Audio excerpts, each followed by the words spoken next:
Scott Blanks, welcome to my podcast. Thank you very much, Dom. It's great to be here. It's great to have you here. Scott Blanks, the Godfather of New Zealand comedy, you've been called? To some people, it's actually a split. The ones that I've helped get anywhere with my advice or what support, call me the Godfather of comedy. And then there's another bunch that call me the gatekeeper. The gatekeeper sounds really intimidating. Those are the ones that never quite made it. Would you say, if for anyone that's watching or listening to this podcast that is maybe a fan of Joe Rogan, there's someone that he mentions a lot. It's a lady that's had a huge influence on his career and many other comedians in the States. Are you sort of like the Mitzi Shore of New Zealand? Oh, Mitzi from the Comedy Store in LA. Yeah, I met her once many years ago. Not that she took any interest in meeting me. I said hello. I run a comedy club in New Zealand, and you could just see her eyes glaze over because she was going, "This is not going to make any difference to my business." But I did go into the Comedy Store that night, and I think I saw Richard Pryor that night, being wheeled in a wheelchair, carried on stage by a bunch of helpers, sat in a chair.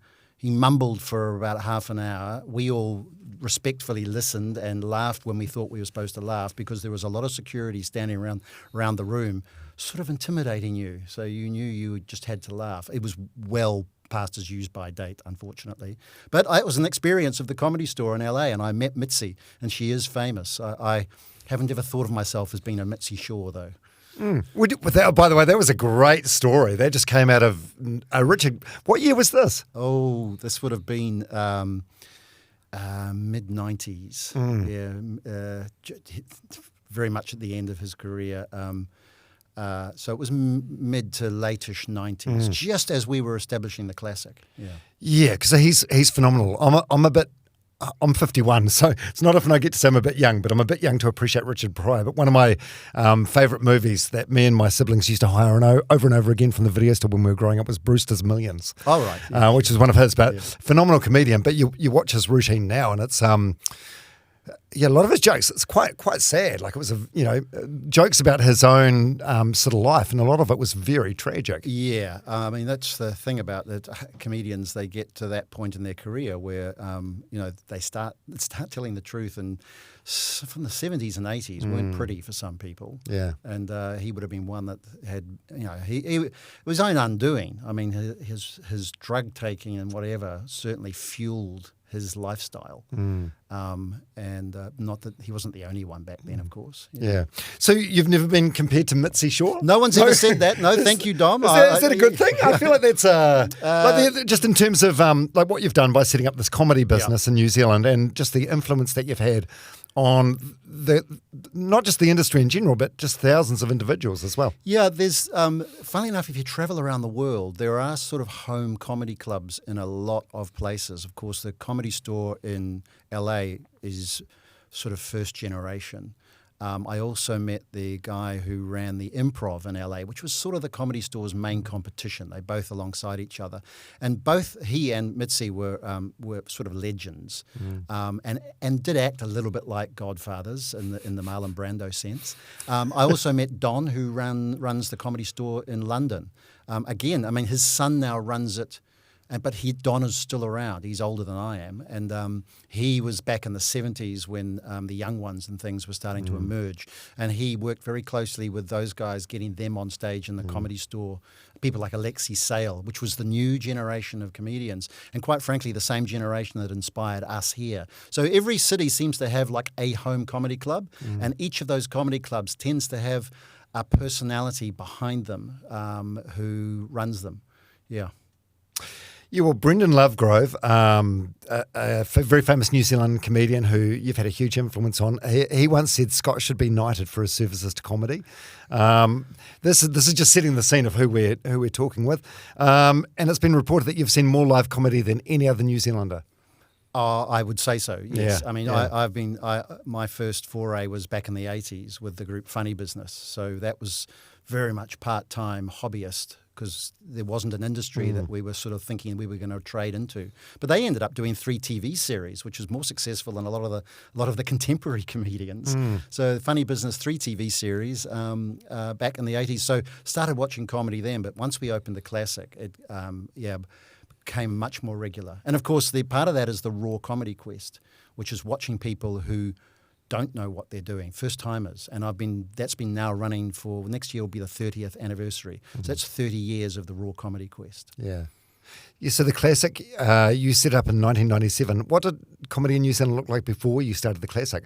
All I'm thinking is like Billy T. James, McFarlane Gadsby, Hudson and Hall. That was coming out of the 80s. So there were quite a few TV comedians. Yeah. Funny Business got their 3 TV series. We used to tour to universities on orientation weeks. That inspired a group of lads at Massey University down there in Palmy, and they formed a group called Facial DBX, and you will know some of the names from this group.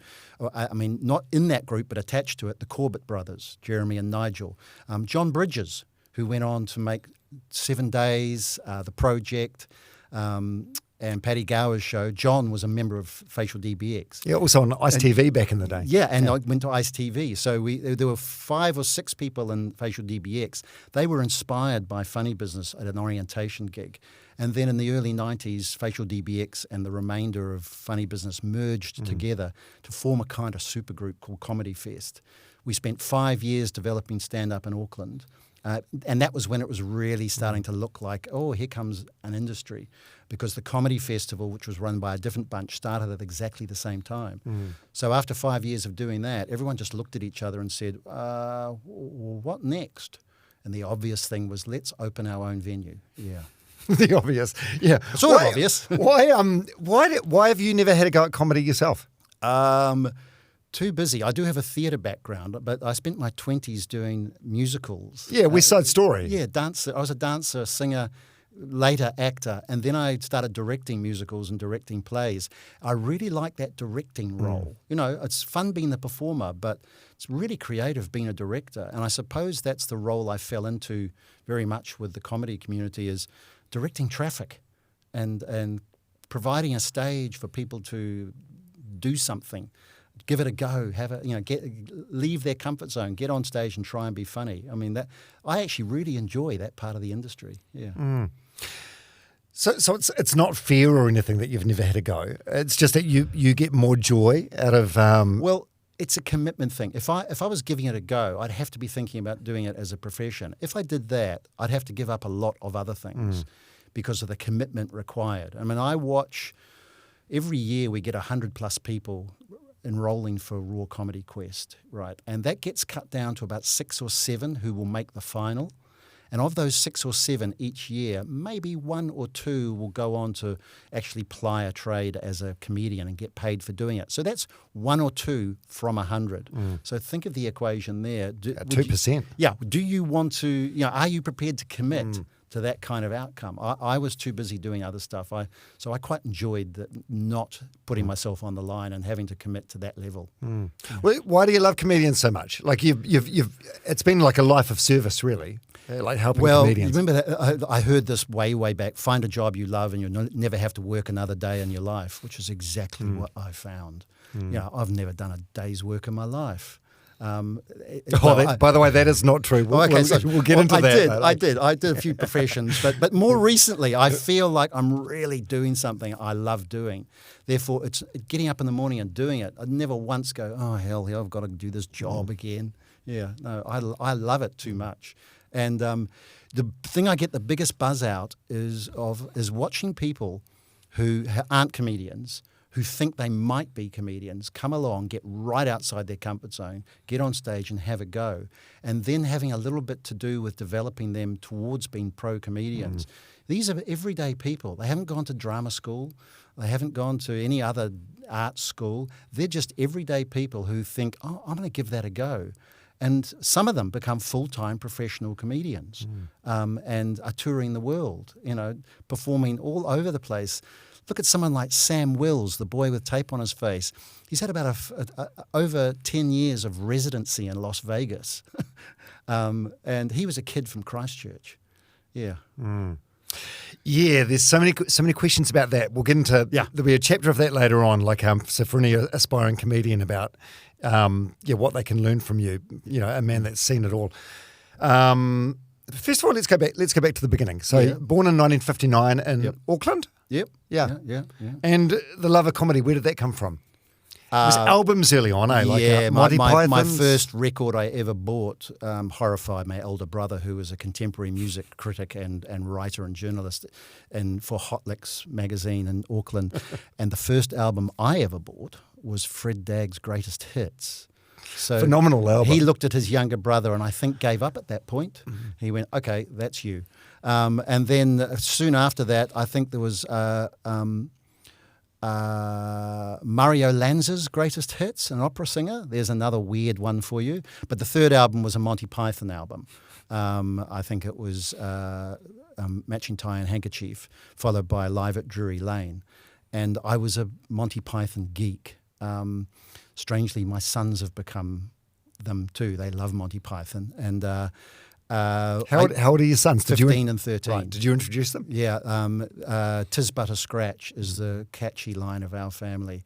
In fact, we've come up with a concept for next year's Armageddon that revolves around the "'Tis but a scratch" sketch on the Holy Grail movie.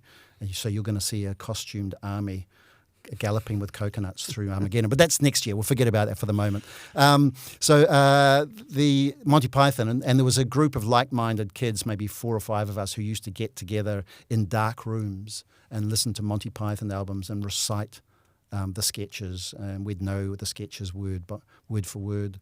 And that was probably roughly around 12, 13 years of age. Mm-hmm. Yeah, very formative years.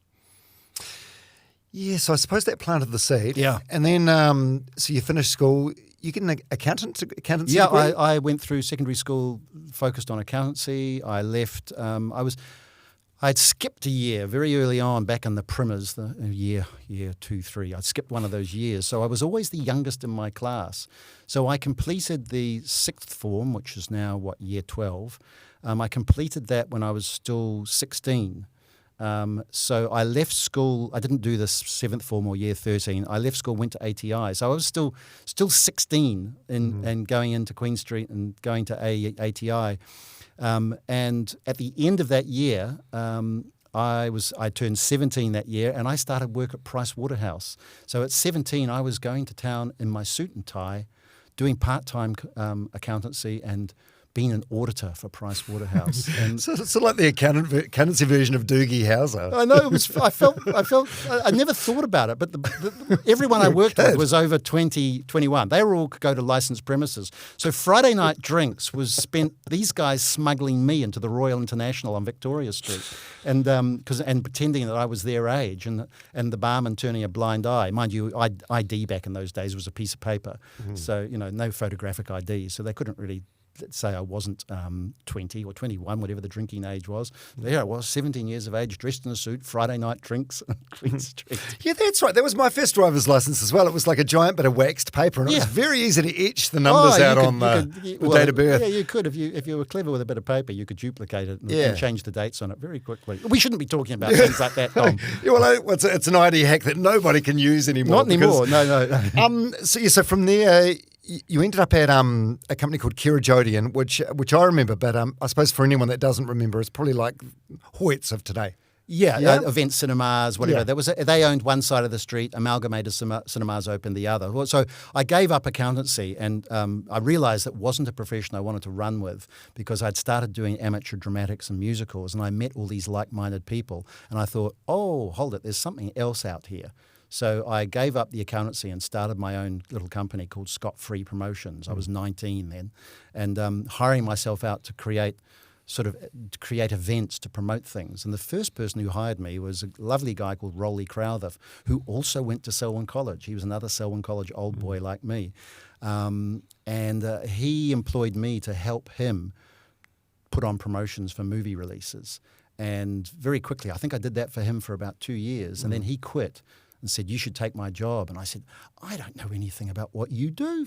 I mean, you're in an office and you're the marketing manager for Kirajodian. And he said, my boss is an idiot. I'm not saying you're stupid, but he will employ you because he's an idiot and he doesn't know any better. So I applied for the job and got it and became the marketing manager for Kirajodian Film Distributors for 10 years. And that one of the early movies that I helped promote was Secret Policeman's Ball. Suddenly, we all got to see Billy Connolly, Alexi Sale, Monty Python, some of the young ones, all in this movie. And I went, wow. So what is this about? And it really affected me. I went, okay, now I've seen something else. So that's when Funny Business turned up. You know, I was working for Kerajodian, and at night we'd all hang out at Retro Nightclub, which some people may remember, in O'Connell Street. And Graham, who ran Retro, decided on a Wednesday night, let's have a comedy night, try and fill the club up on an off night. And a lot of the people that regularly went to the club all had a go at telling a joke. I did. I got up and told a couple of jokes, so I have done it. This wasn't your... Yeah, but you didn't persist with it. No, not at all. You just enjoyed being it was just like... more of a fan. Yeah, it was more a case of seeing all these like-minded people. And there were quite a few who turned up to that club, never been to the club before, and told jokes. Some of them were original material. Some of them were joke tellers. I mean, Willie DeWitt. Back then he was William McGeeckie, but we adopted the stage name Willie DeWitt. So Willie won that competition. That was his first big leap into comedy.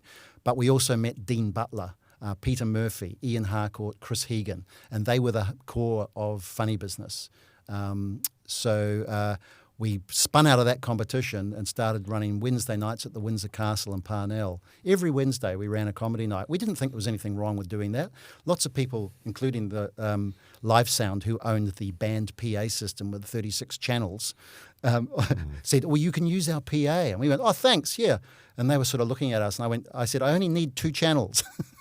So I would sit at the mixing desk with 36 channels, and I'd just have the first 2 sliders going, Mike, and music, Mike and music. I'd be doing that, and this empty desk otherwise. Yeah, so Funny Business. Yeah. So I can vaguely remember them. So they had like a few TV series, right? 3 TV series. Yeah, and I remember like one song in particular, Norman the Mormon. Norman the Mormon. Right. The one thing they did was sketches and a lot of music.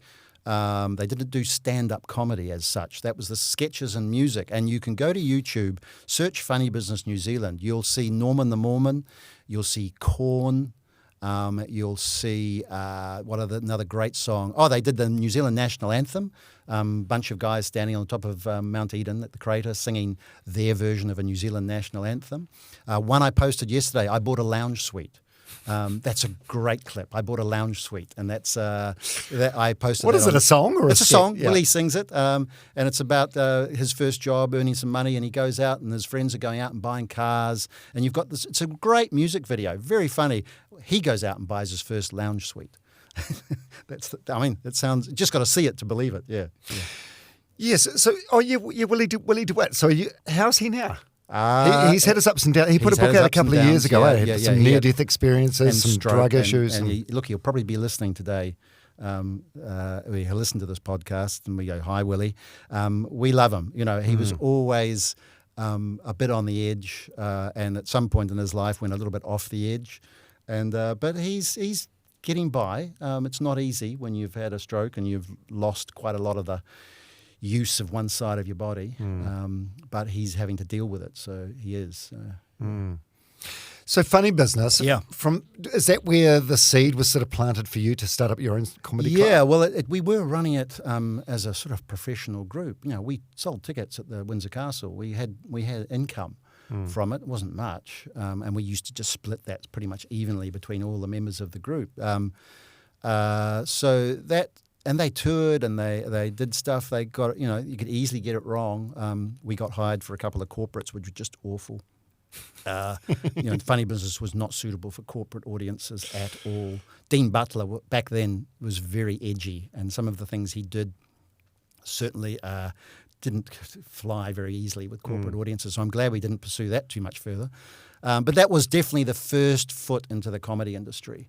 And I didn't know that it was going to continue. I drifted away and was focusing on the movie stuff. I didn't get too involved in the latter stages of the 80s when Funny Business were doing the TV series. They were doing their sort of own thing. But Willie asked me to come back and help when they joined up with Facial DBX and said, look, we've got a whole bunch of performers here. We're all keen on starting something regular, but we do need someone to run the business side of it and do the promotions. That's what I was brought back in to do, yeah. The behind-the-scenes yeah, and I'd left Kerajodian at that stage, which was a company that was falling apart.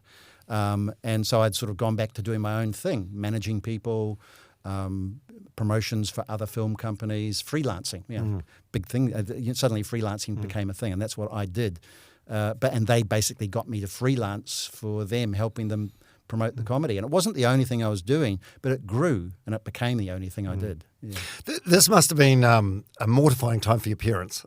here's their son, he's got an accountancy degree, he's a young man at Price Waterhouse, then he's into the movie business, and then he's getting out of the movie business into the comedy business. They must have been terrified. Well, like, what's our son doing? Interesting, because I look back now on the directions of my life, and my father passed away when I was 12, and a very formative part of your life to lose your father. But although I was the youngest son, I became the man of the family. And my other two brothers sort of grew up and drifted off overseas. And I was left here with my mum. And I was the man of the family. And I spent, it's why I was in a suit at 17 on Queen Street, because I had to get out and earn a living. Mum was supporting herself and a bit of me, but I had to start earning money. So that got me working, and it got me thinking outside the square. I never had a father who sort of reined me in. And I don't know if that helped the direction of my life, but not having someone telling me what was the right thing and wrong thing to do, because Mum didn't. She sort of kind of just supported any of my decisions. So I could make sweeping decisions like leaving the accountancy profession, which although it horrified a few of the fathers that had been supporting our family, because one of them had got me the job at Price Waterhouse. Yeah. And suddenly I turned around and said, "Thanks, Alan, for getting me that job, but I'm leaving Price Waterhouse." And he's going, I sort of pulled a few strings.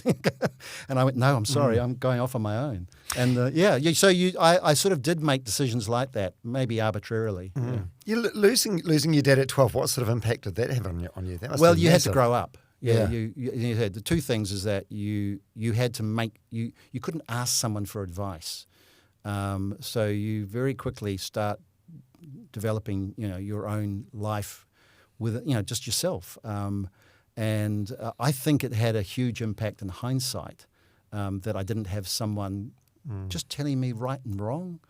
Not that I wasn't a bad kid, certainly never went off the rails, but when it came to making career decisions and things, they were my decisions. Yeah. Yeah, just sort of missing that sort of rudder in a way. Yeah. And is it something that 'cause this was a long time ago for you? I'm guessing this was like the early 1970s. Yep. But given your son's age, so recently they've been the same age you were when Yes. you lost your dad. Is that something that came back to the front of your mind for you? It did when I reached his age of about 45 when he passed away. And 45? When I got to 45, I went, okay, I've got here. I didn't even have kids at 45, so I'm a late starter. And so I had Nicholas is 15, so he was born when I was 50. So my 50 was. I'm now a gold card. I'm now 65. Are you? Yeah. And you get the bus to work for free. I've got I can. I don't, but I can. So I've got a 15-year-old and they look up to me, and I'm well aware that I'm in a way, I'm lucky, kind of lucky still to be here, although you expect to live that long these days. But when you've had a father who passed away at 45, you don't expect it. You don't take it for granted. Don't take it for granted. So I do enjoy, that's been very important to me in the last sort of 5-10 years, that I've been careful to divide my time between, say, comedy and my family. So my family are as important, well, are more important to me than comedy. Yeah. Yeah, so your wife Bridget, Yep. you guys met at a wedding for one of the Dean Butler. Dean Butler's wedding, yeah. Yeah. One of the funny business guys, and was Yep. also on Radio Hauraki for a number of years. I was not expected to turn up to that wedding because I was so married to the classic that people said to Dean, "You'll never get Scott to come to your wedding. It's a Saturday. He'll be at the club. You're dreaming." And I didn't even RSVP. I just turned up at the wedding, and they went, "Oh my God, Scott's come to Dean's wedding," and Bridget was a bridesmaid at that wedding. She had nothing to do with the comedy industry. She came from the Hawke's Bay, so so people go, "Bridget, Scott's got a girlfriend, and she's got nothing to do with comedy." What was what are your recollections of meeting? Was it like love at first sight, or? It was on the dance floor. My secret passion was dancing. I was dancing since I was 12 or 13. Right through secondary school, I belonged to the jazz dance group Horizon. I don't think my motives were exactly pure, because I looked at all the boys in the first 15 and went, great, 30 guys get to hang out together the whole time and share a dressing room. I'm in the dance group. Mike and I, my friend Mike, 2 of us, and 20 girls. Not just 20 girls, 20 beautiful girls who can dance. And I said, I think I'll keep this to myself, but I reckon this is the best deal here. And that right through my life, until I was about 30, I was dancing a lot and dancing with a lot of really fabulous ladies. Mm-hmm. So you're at this wedding, and are you just pulling out? Are you just pulling out the A game on the dance floor? I'm on the dance floor. I'm strutting. I'm putting every move I can make. And Bridget loved dancing with me. And that, I tell you what, love at first sight. When did you guys get married? 2005. Right. Yeah. Right. Yeah, and then it was, I don't know if you want to talk about this or not, but in February 2008, you guys had a daughter. Yeah, Kate, and unfortunately she died the day before she was due. And again, an incredible experience. And sometimes you can take a big picture look and go, you're put on this earth to experience everything it can throw at you. And then you learn something from everything that's thrown at you. You learn lessons. And, you know, firstly, at the age of 48 or so, I wasn't expecting even to have children. So to lose your first one, you go, oh my God, was that my last chance? You know, and Bridget was getting older too. She was turning 40, and we're going, okay, this may have been our only chance. And to lose her the day before she was due, you know, like 9 months. And it was, you know, it was huge. But what was beautiful was the way it brought together the comedy industry. And you suddenly go, oh, okay, now I realize what's so special about this bunch. We're not just an industry, we are a community. And when something like that happens, a community bands together and supports. That includes the staff and the comedians. And you got this beautiful thing where they all supported us for months, not just, you know, for weeks and months. And we did fundraisers for the midwives. Yeah, mucking in for the midwives. Mucking in for the midwives. We did fundraisers for the midwives at the hospital who took care of us, so that we could buy them lots of equipment for their staff room and stuff, which they didn't have, that wouldn't necessarily be funded by the health industry. You know, good TVs, stereos, coffee machines, all sorts of things. So, and so it was a beautiful experience. And it could have been, if we hadn't had the 2 boys subsequently, it probably could have been a much bigger line in the sand. But it wasn't. We had Nicholas, we had Matthew, so we sort of managed to continue our lives, and we've now got 2 beautiful boys. But you know a Scottish comedian called Janie Godley. She passed away 2 days ago from cancer. Age 63, 2 years younger than me.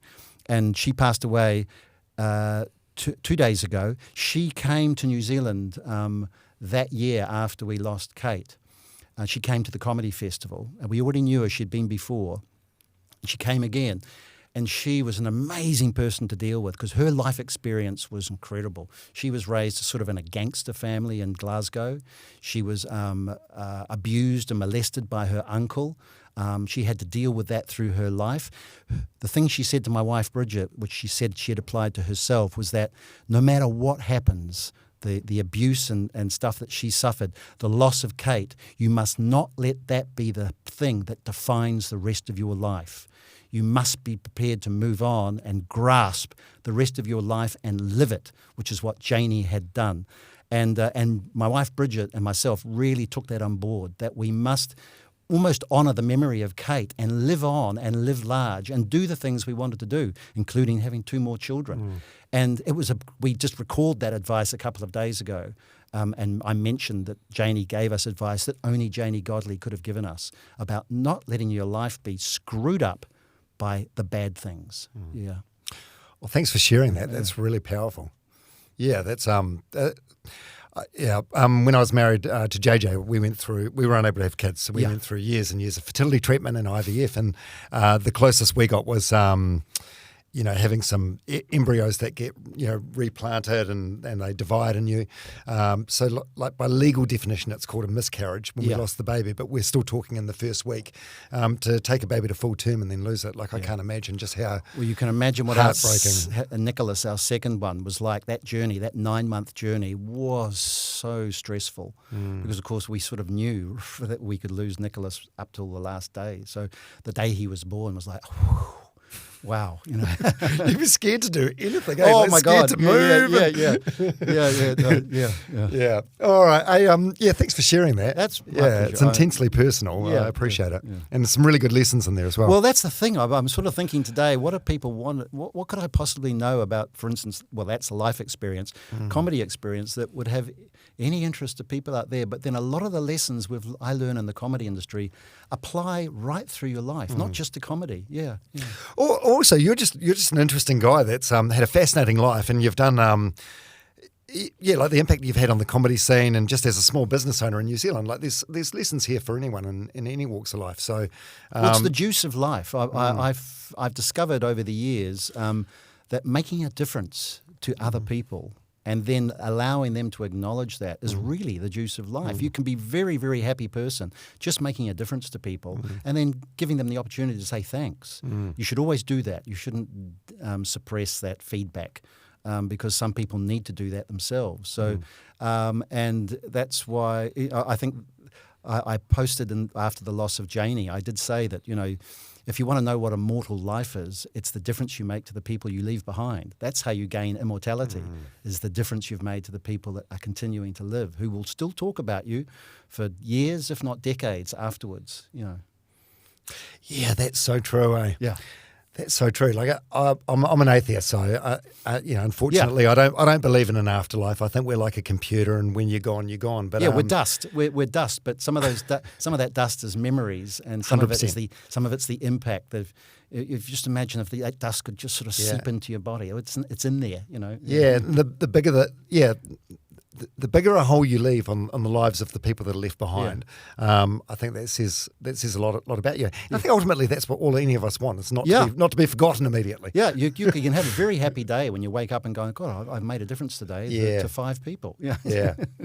All right, let's talk about the birth of the classic. So October 1997, the classic opened at 321 Queen Street, where it still is to this day. Yes.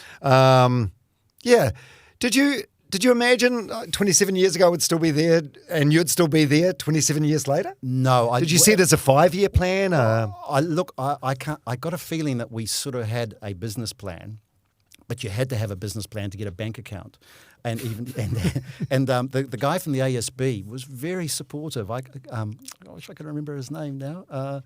Was it Craig? I think. No, it wasn't Craig. It was someone else. But he sort of said, we're not going to get an overdraft, but, we'll keep an eye on you and help you out. The suppliers, the council had to give us a tenancy. It's a council property. But mind you, the tenant beforehand was an adult cinema. So it wasn't much of it was a bit of an upgrade for them. Wait, I'm going to pause you there. Yeah.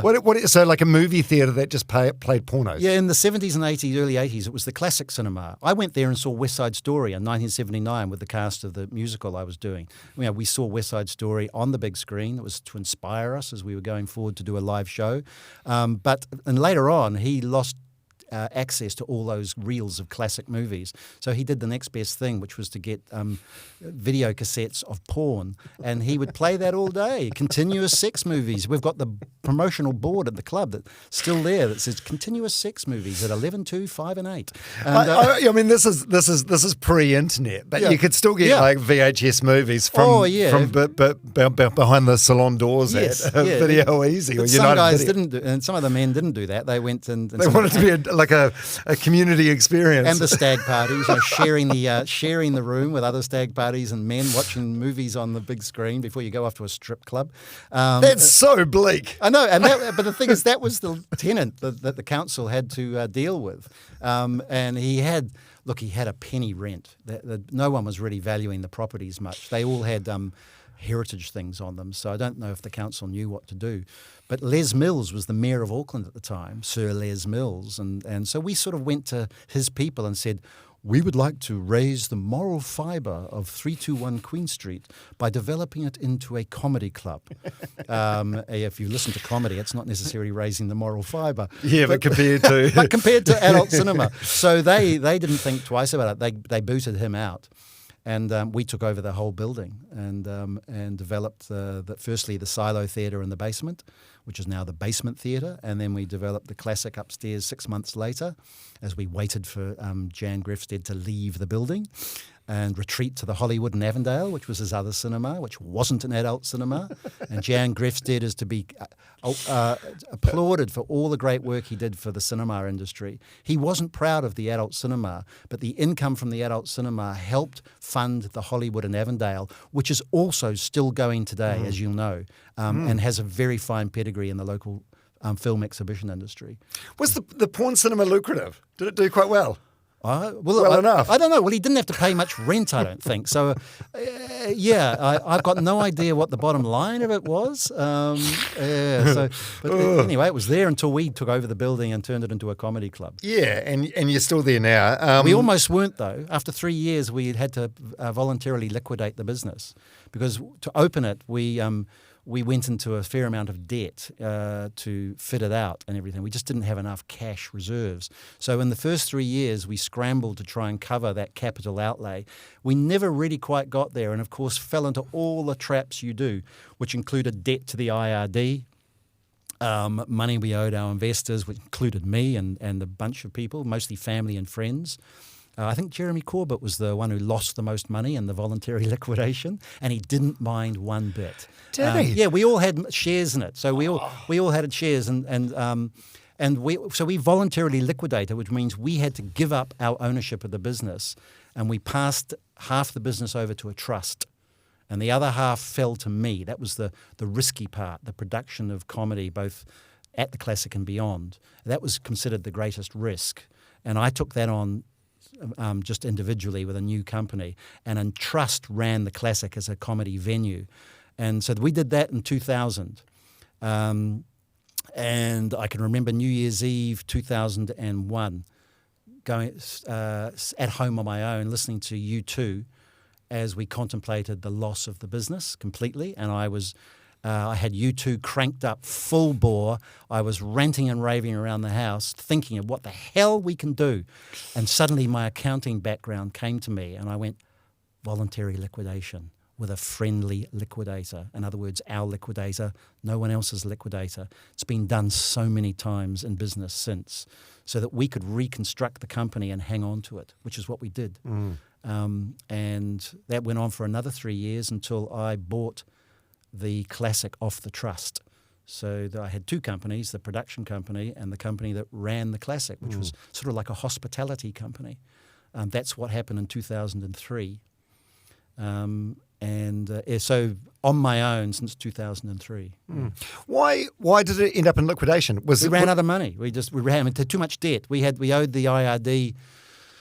I think we owed the IRD about $30,000 or something, and in tax not paid, and it's a pitfall of most companies. The first debt you will incur when you're running out of cash is a debt to the IRD. It seems to be that's the thing people think. The first people I'm not going to pay is the IRD. And the IRD realised, we sat down with their people, talked about the company, said what we wanted to do in the restructure. And what they did is they said, okay, we're going to be keeping an eagle eye on you, but we're going to give up that debt you owe us. And we're going to let you start again. That's effectively what they do. And I look, they do it all the time. Yeah. Was that when they had the ad campaign, "It's our job to be fair"? Probably. I don't think it was our like, well, we do have this ad campaign. I tell you what, you've got to all credit to them. They're not. You don't hear about them being nice guys, but they're also not necessarily the bad guys. They just have their line, and you can always sit down with them and go, "I've screwed up," and they'll give you the opportunity to pay off debts. To help, they will do everything they can to keep you in business.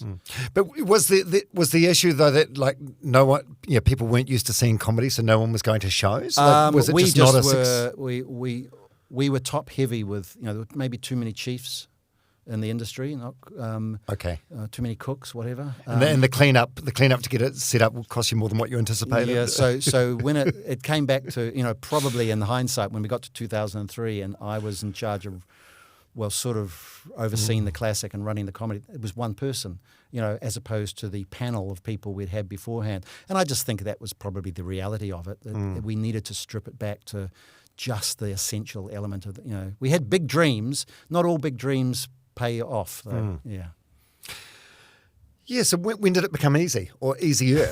I think it's worth pointing out, to set up this podcast, there's like an email inbox, info@classic.co.nz or whatever. So I messaged that inbox and got a reply a couple of hours later from you. Yeah. So you are still very hands-on. I'm the only one. I'm the only full-time employee of both comedy.co.nz Productions and the Classic. I'm still the only full-time employee. The rest are part-timers who work at the Classic, but I run the production company on my own. Has it been a good living or is it a labour of love? Always a labour of love. But you asked me, I'm going to give a big plug here. You asked me at which point did it get easier? When I got married to Bridget, who's an occupational therapist. And if you know OTs, OTs know how to organise stuff. They also really good at fixing stuff. She's much better at making stuff, building stuff out of kit sets than I ever was. So if you buy one of those things online and it gets delivered, Bridget is the one probably going to be assembling it. She also, I think, disassembled me and reassembled me and said, look, you've got something here, but we've got to do it properly. So she really got me focused in the right direction. And brilliant, because she, if anything, Bridget's coming into the company made the big difference. She doesn't work as much for the company now, but she did for about 3 years during that period when I took over on my own. It's amazing how life works out, eh? Like, that wedding where none of your friends thought you were going to that day, like how different would your life look had you not gone to the wedding that day? Exactly. That happens all the time. You cross paths with people and you can't believe that suddenly that person you've crossed paths with is such a turning point in your life. I've got that. I look back at lots of turning points, that I go, that was a cornerstone, or turning a corner in my life. And getting married definitely was, yeah. Yeah, just puts your... I was going to say put your life on a different path, but it's on the same path, but it just sort of maybe like course corrects or just, it's amazing. It's really inspiring. Okay, so you mentioned before your retirement age now, like are you slowing down? What are you... Not really, because as I said, it's a job I love doing, and if anything, I wouldn't want to stop doing it because it really makes your day. It puts a big kick in your step every day, because I get to sit there and think of things I might want to do with local comedians, or even now I'm planning the international comedians that are coming to the comedy festival next year, and to me, being able to do that is so much fun, including we're looking at a tour with the boy with tape on his face coming back from Las Vegas, headlining the festival. That won't be announced yet. Here you've heard it for the first time, maybe. It's not signed and sealed yet, but that really gives me a kick, because Sam, who is Dapeface, was a kid we found on the streets, busking on the streets of Christchurch, who then went on to develop the Tapeface show at the Classic, toured the world of it, stormed the Edinburgh Fringe, stormed America's Got Talent. You went viral with that went stuff. Viral. He's been back on the Best of America's Got Talent a number of times, has a residency in Las Vegas. Like, if there's a kid I've made a difference to, Sam would be one. And here we are talking about him coming back to do a little tour of the country in May next year. That is the juice, yeah. You can see your eyes light up when you talk about some of these people that you've seen, I suppose from the beginning of their career, and you've watched them develop. It's a real sense of pride, eh? Yeah. Well, also, it's not just the locals; it's the internationals we've had here, who still keep in touch. And still talk about their visit to the New Zealand International Comedy Festival, and particularly their visit to the Classic. And some of them say there is not another comedy club in the world like the Classic. They said, you go to most places and it's competitive. There's no love lost between the headliners and the new faces. Here they come and they go, my God, there's a community at this comedy club. And the headliners sit down with the raw comedians and give them time and support. And they said that does not happen anywhere else in the world, particularly in places like America, where it's dog eat dog. And so they talk about the club. Stuart Lee, who is one of my favourite UK comedians, and if you don't know Stuart Lee, just search Stuart Lee and watch his clips. He's absolute comedy gold. Well, he published his novel and his book of his life. And he said his two favourite comedy clubs in the world are the Stand in Edinburgh, which is absolutely, a classic. Again, it has one person behind it. And the Classic in New Zealand. And that's Stuart's two favourite clubs in the world. James Acaster, who you may know, was in the recent Ghostbusters film, has got amazing podcasts and toured. He's been here 5 times, and I toured him here 5 times.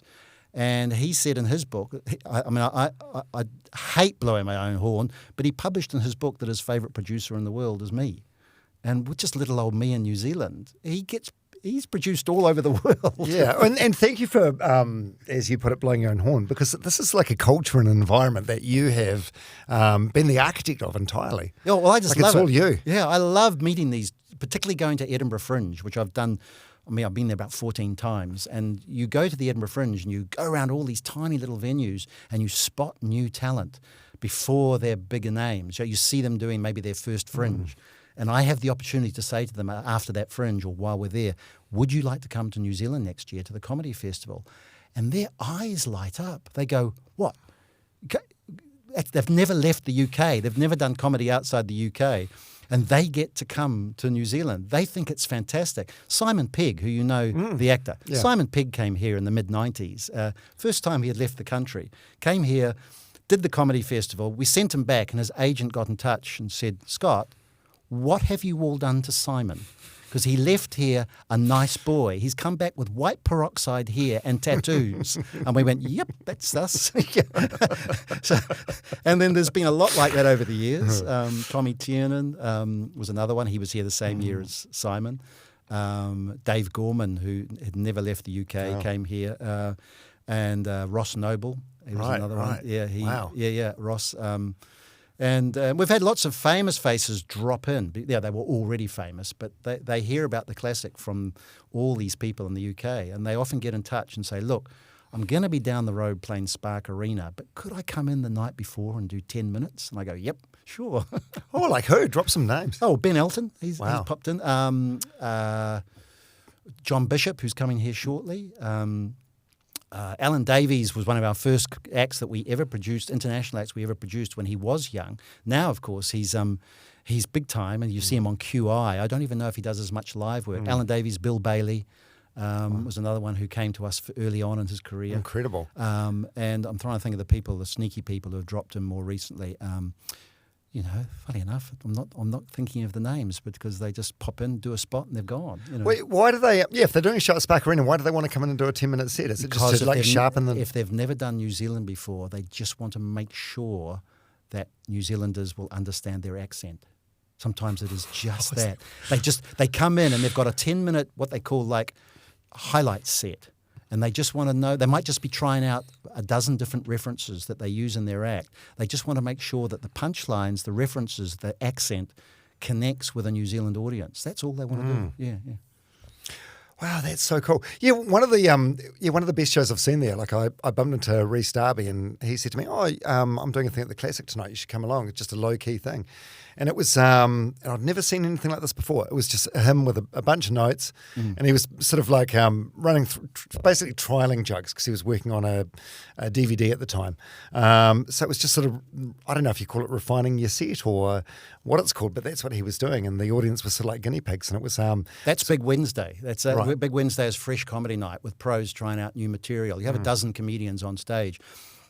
The raw comedians who have got it right at the open mic, they graduate up to Big Wednesday, so they get their first Big Wednesday. They'll be sharing the stage with a variety of pros of different levels, all trying out new stuff. And I think the bigger the pro, the more casual they will be about it, to the point of having a list of notes and things. But he just didn't even care if it was funny or if it didn't work or not. It was I almost felt used at the end of the night. Well, like he was using the audience, but in the best possible way. It was amazing. It's a comedy trick too, that if you lower the expectations of the audience, it's much easier to be funny. So if you say to an audience, okay, I'm here now, Rhys Darby. For the next 7 minutes, I'm trying out new stuff I've never done before, and I've got a list that I've written it on. What you've done there is completely lowered the expectations of the audience. They're going, okay, we're not going to see polished Rhys Darby. We're not going to see material that's proven. In fact, we should expect not to laugh. That's comedy gold. If you can take that away from an audience to the point where they don't expect to laugh, then there's only one place for them to go. Yeah. And that's to laugh. And they will laugh so much easier at all the jokes if they weren't expecting to laugh in the first place. Yes. So for you, we talked before about the receivership thing. would that be the biggest challenges you've ever gone through? I'm thinking because there's been COVID as well, global financial crisis. We're in a recession at the moment. Yeah, COVID came along, and by that stage, I had sort of learned that you've got to.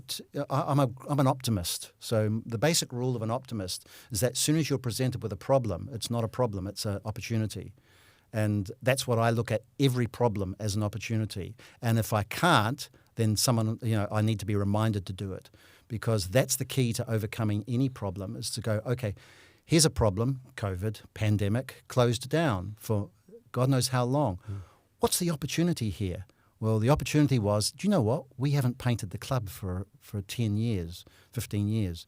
We haven't fixed things. So we spent all that downtime repainting the club. We didn't change the decor. We just gave it fresh colours, fresh coats of paint. We changed a few things.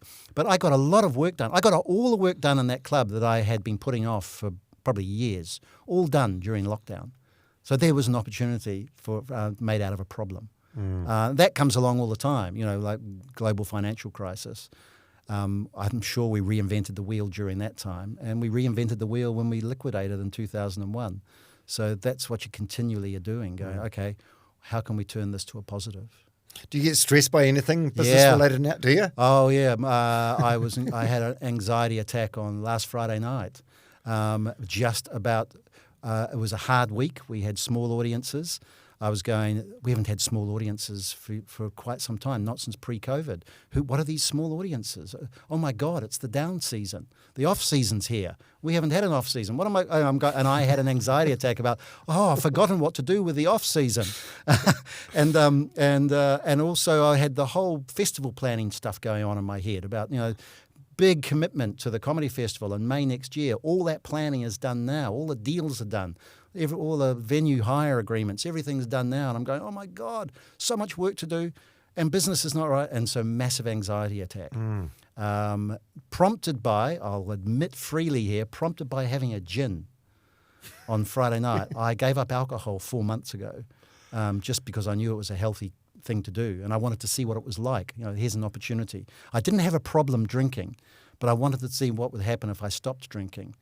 And so I hadn't had and so last Friday night, my wife Bridget was away for a girls' weekend, and she was telling me, we're just having a gin. And I went, I'm home with the boys, we're watching a movie, I think I'll have a gin. And I actually think it backfired on me.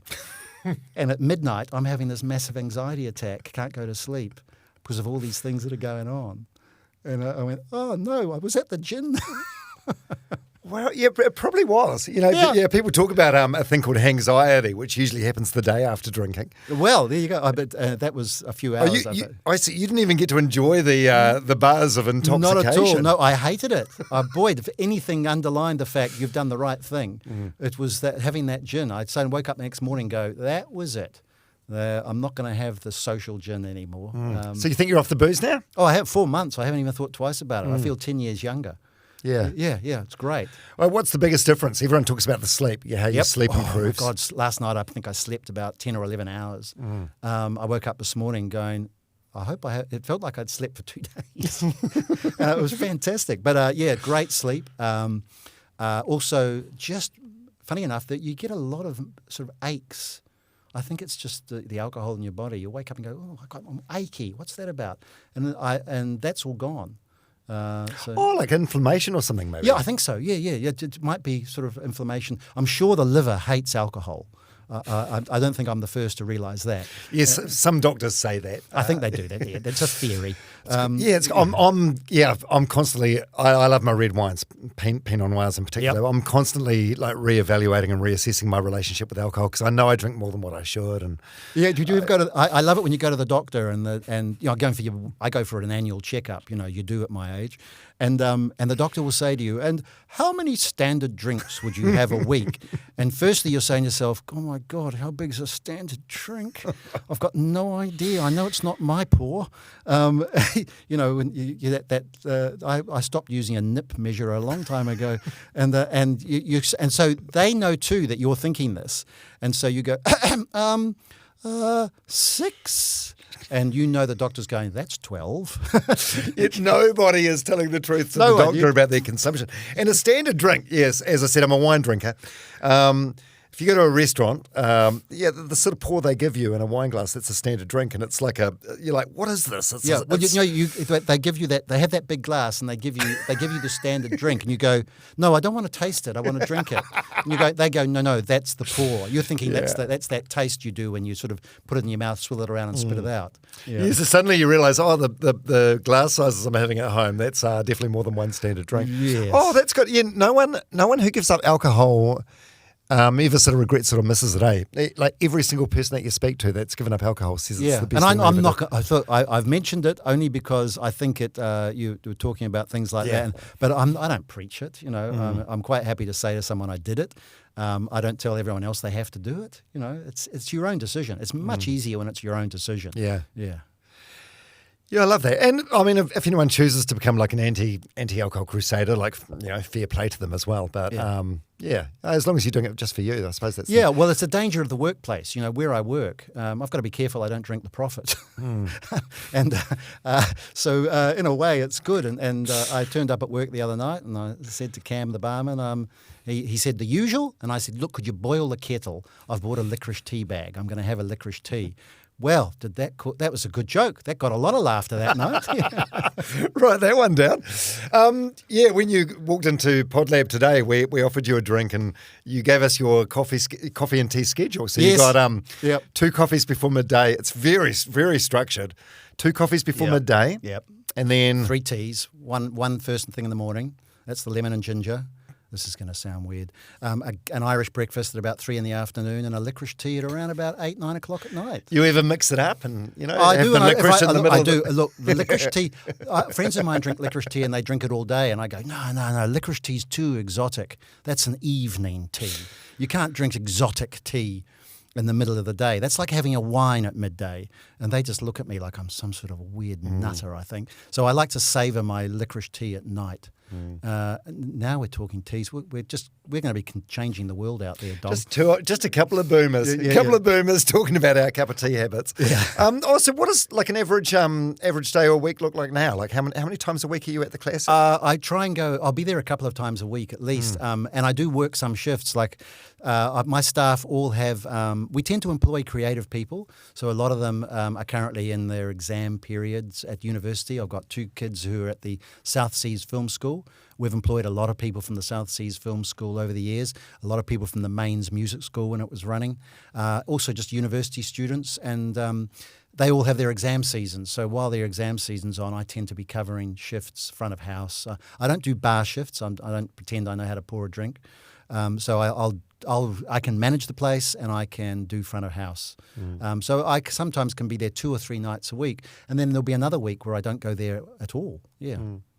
And are you, when the comedians are on, like, are you busy working but keeping an ear on them, or are you watching them? Yeah, they say when they hear me laughing, they know that's going wrong. That's a big joke in the club, that if you can hear me laughing in the club, probably only me laughing, the comedians on stage know, I've just done something wrong. Oh, because it means no one in the crowd is laughing. No, but it's often because the comedian's gone and done some of their best material and misdelivered it and mistimed it and hasn't got the laugh they were expecting. And there's nothing funnier than looking at a comedian's face trying to carry on from a point where they've just delivered one of their great punchlines and no one's laughed. And you go, and I'm at the back in hysterics watching it go wrong. And they go, oh no, he was watching. Oh God. But I sometimes just keep my ear out. That sometimes I don't have to sit, because I'm really lucky. People go, how do you know what's funny? And particularly, I admit at 65, how am I going to know that a comedy that a 20, 25-year-old is doing is funny? Because they're going to say, well, you're not in touch with that generation. But I don't have to be, because I've made sure there's a room full of people doing that job for me. So I can sit at the back of the room and just listen to the crowd. And the crowd do not lie. And I've told the comedians there are so many different types of laughter. There's the laughter of pity, which comes from an audience going, oh, they're trying hard. We'll give them a bit of pity laughs, and and it's painful.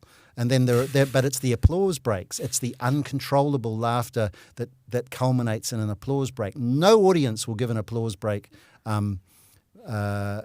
that's planned. That'll be the bit they didn't know was coming. That's when they'll applaud a comedian. So you're listening often for applause breaks.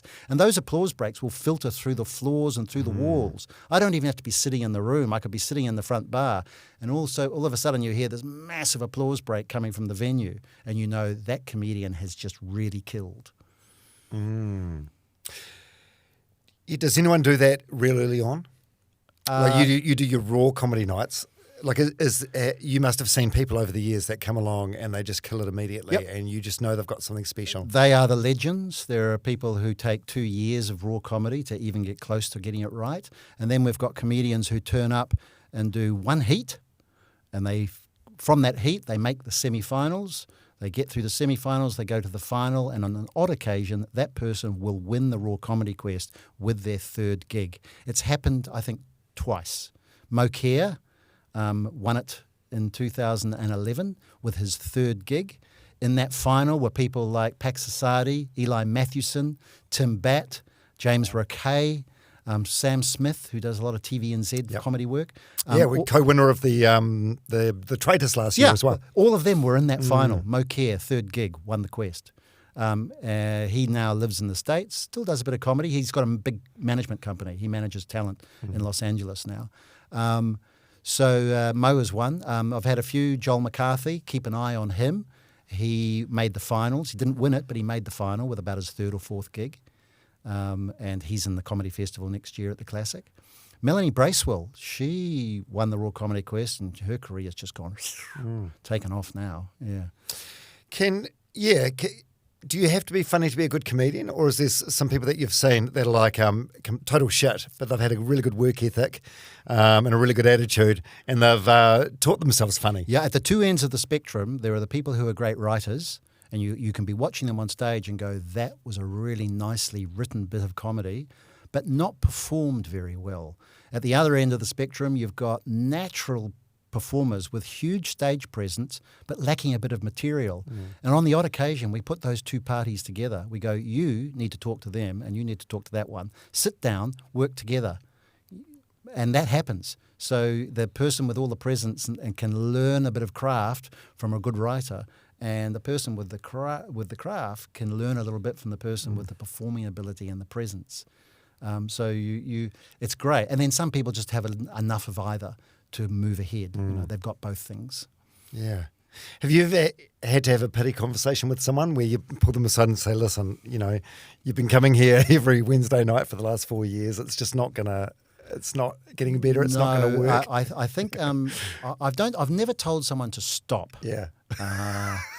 But I think most people, when they've been gigging for quite a while, they get to understand the rhythms of how the Classic is programmed and how I produce, and they will soon glean from that where they sit in the greater scheme of things, and they will realise they don't necessarily sit in the professional going next level group. Oh, okay, because they're not moving through the ranks or up the roster. You see comedians going next level, and sometimes you'll see a young comedian go next level, and there'll be another bunch who started before that comedian going, hold it, how come they're getting ahead?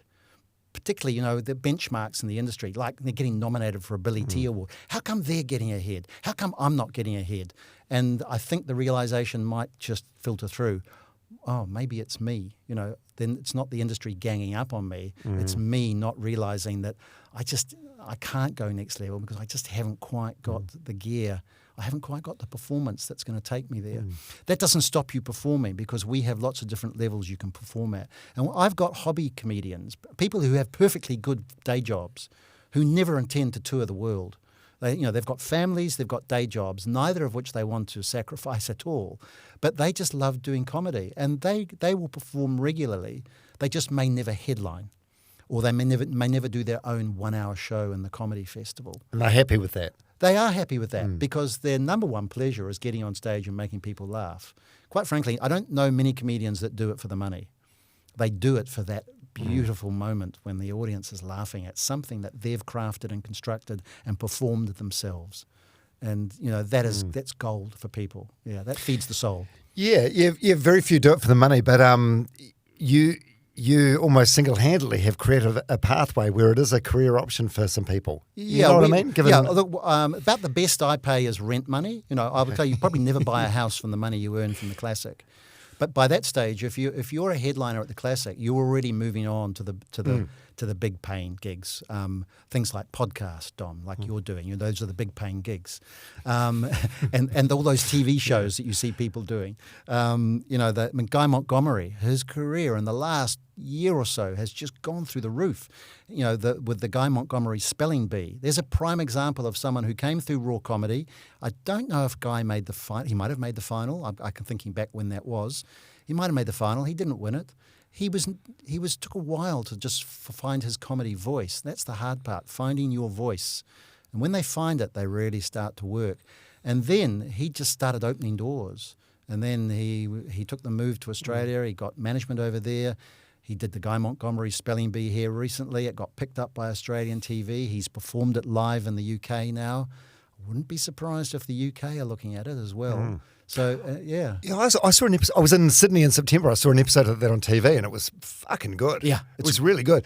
A great series because it's not about being comedians. It's not about comedians. It's about spelling. Yeah. Oh, no, it was incredible. So are there many people like him where you're not sort of thinking to yourself, that guy's got something, that guy's going to be the next big thing? No, I would never pretend to say that I had everything to do with Guy Montgomery's success at all. Is that all I did was provide him with a stage to try and develop what he was doing, which is all I do is I put them on the stage. Some of them become more commercially viable. Some of them move on to headliner, and you can pay them for doing 30 minutes and closing a show. Other times you're just paying them for 10 or 15-minute spots. Obviously, that's slightly less money. But all you're doing is giving them the stage. What they do with it after that, I can't be too responsible for where they go after the Classic. Guy's done a brilliant job of taking himself next level, and next level again. There are some comedians who have left New Zealand and gone to the UK, and all they're doing is working the pro circuit in the UK. But of course, the pro circuit in the UK, there are hundreds of classics. There's not just one classic like we've got in New Zealand. Yeah. There are hundreds of classics. You can be doing comedy 4 nights a week, doing headliner or well-paying spots all over the UK and making a good living out of it. Yeah.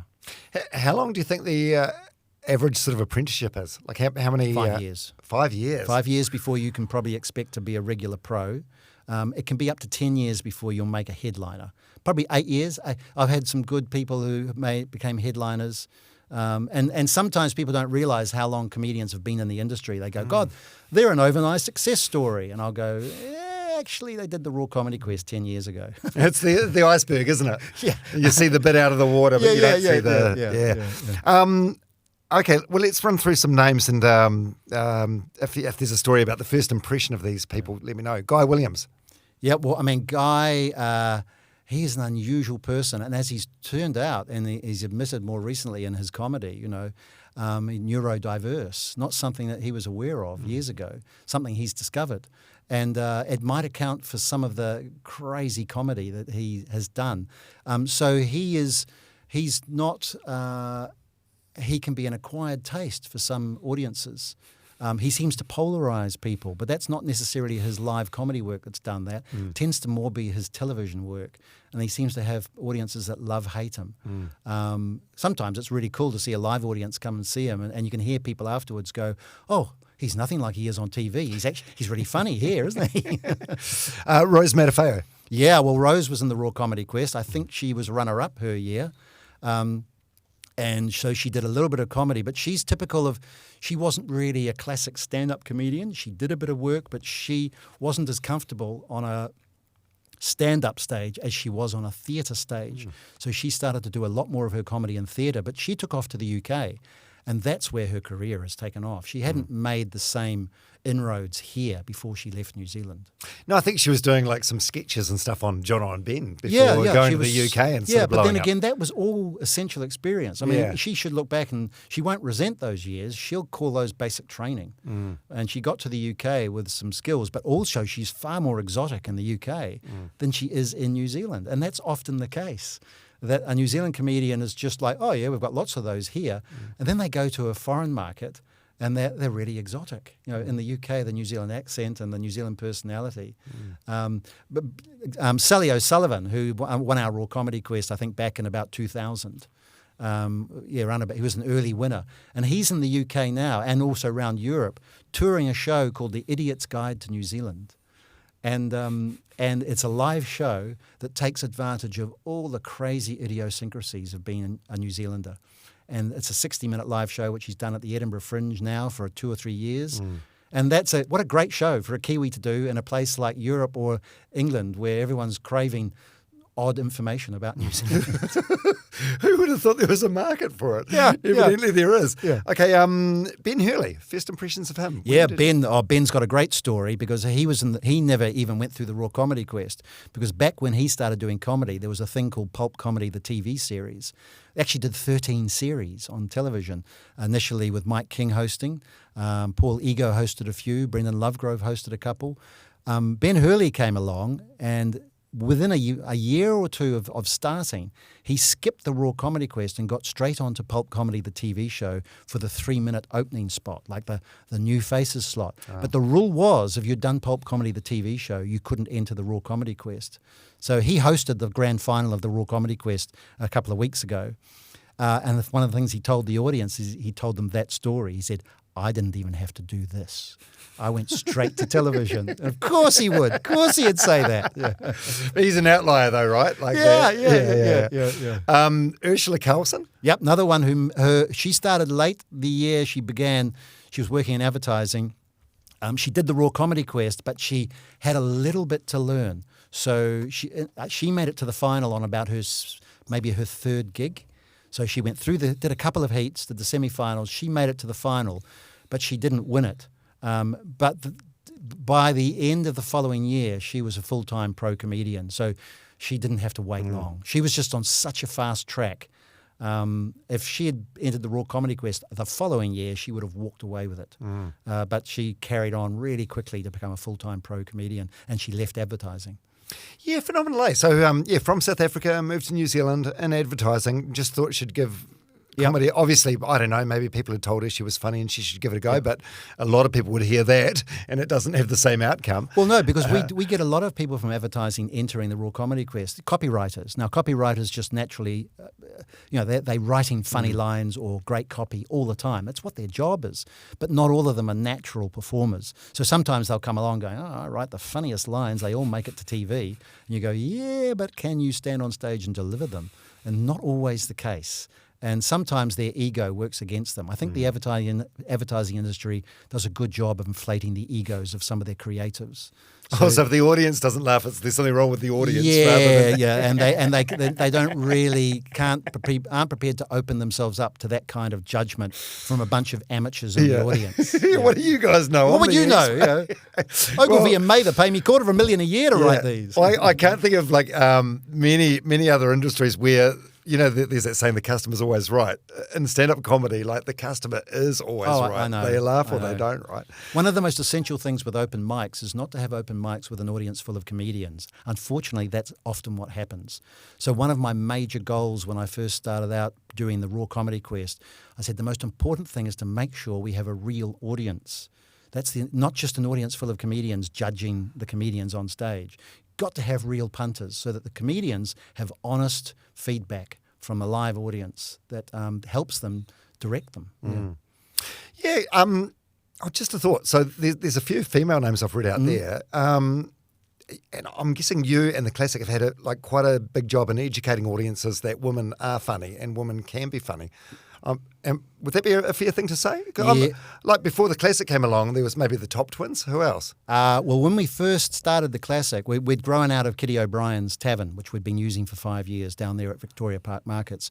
And we had, I'm thinking, 3 comedians. We had 3 or 4. We had Michelle A. Court, the fabulous Cal Wilson, who unfortunately passed away last year. Rest in peace. Yeah, and Jan Marie and Jack Tweedy. And you couldn't think of 4 more diverse ladies in comedy, 4 very different styles. But Michelle A. Court was probably the first. And she was pregnant with her daughter during those years. And so she told all the stories. And we support, the comedians that were around really helped her and supported her, and also basically taught the audience how to behave. Michelle was very good at taking care of herself. She always has been. But she knew that she was a rare breed. So we had to very slowly educate our audiences that, New Zealand women are funny. Not just New Zealand women, all sorts of diversity now can be seen on our stages. My goal is that I don't want to be seen doing what I call positive diversity programming, which is I don't put a female comedian on a lineup because, oh gosh, we've got to have a female comedian on the lineup, or we have to have someone who's diverse in any way, persons of colour, neurodiverse. I want every one of them to be on the lineup because they deserve to be there, because they're funny enough to be there. It's not a very powerful thing for a female comedian if for some reason they think they're on the lineup because they're female. That's not a strong position to be coming from. Every one of them wants to go, the reason I'm on this comedian is because I'm on this show is because I'm as funny as everyone else on the show. And that is really important, that myself and the industry are working along those lines so that the audiences are being told, no, this is not a show about quota. This is a show about quality. And everyone on this lineup is quality. I love that. That's a very brave thing to say, though. Yeah. No, I tell you what, it's easy in my business. I find it easy at the Classic because that's my head. Yeah.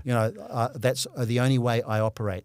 It's not necessarily the way all parts of the industry operate. Yeah. I've actually heard Seinfeld in an interview say a similar thing, similar sort of phrasing to that. Let's run through another few names and the first impressions of them. Dai Henwood. Yeah, well, Dai's hilarious. Dai wasn't a stand-up comedian. So he appeared from Wellington, this crazy little theatre boy, turned up from Wellington to Auckland, came up to Kitty O'Brien's. Did he enter the Raw Comedy Quest? He might have. He turned up the son of people from Court Theatre. He was a theatre boy. He didn't really know what stand-up comedy was, but he went on stage and just did Dai. And character stuff, all character stuff. He kept on doing that. He came up with P-Funk Chainsaw, which was Dai Henwood, pro wrestler. That's what he did on the Classic stage when it first opened. P-Funk Chainsaw. Just for diversity, he came up with John the Bank Teller. So he was a bank teller from Palmerston North, I think. That was his other character.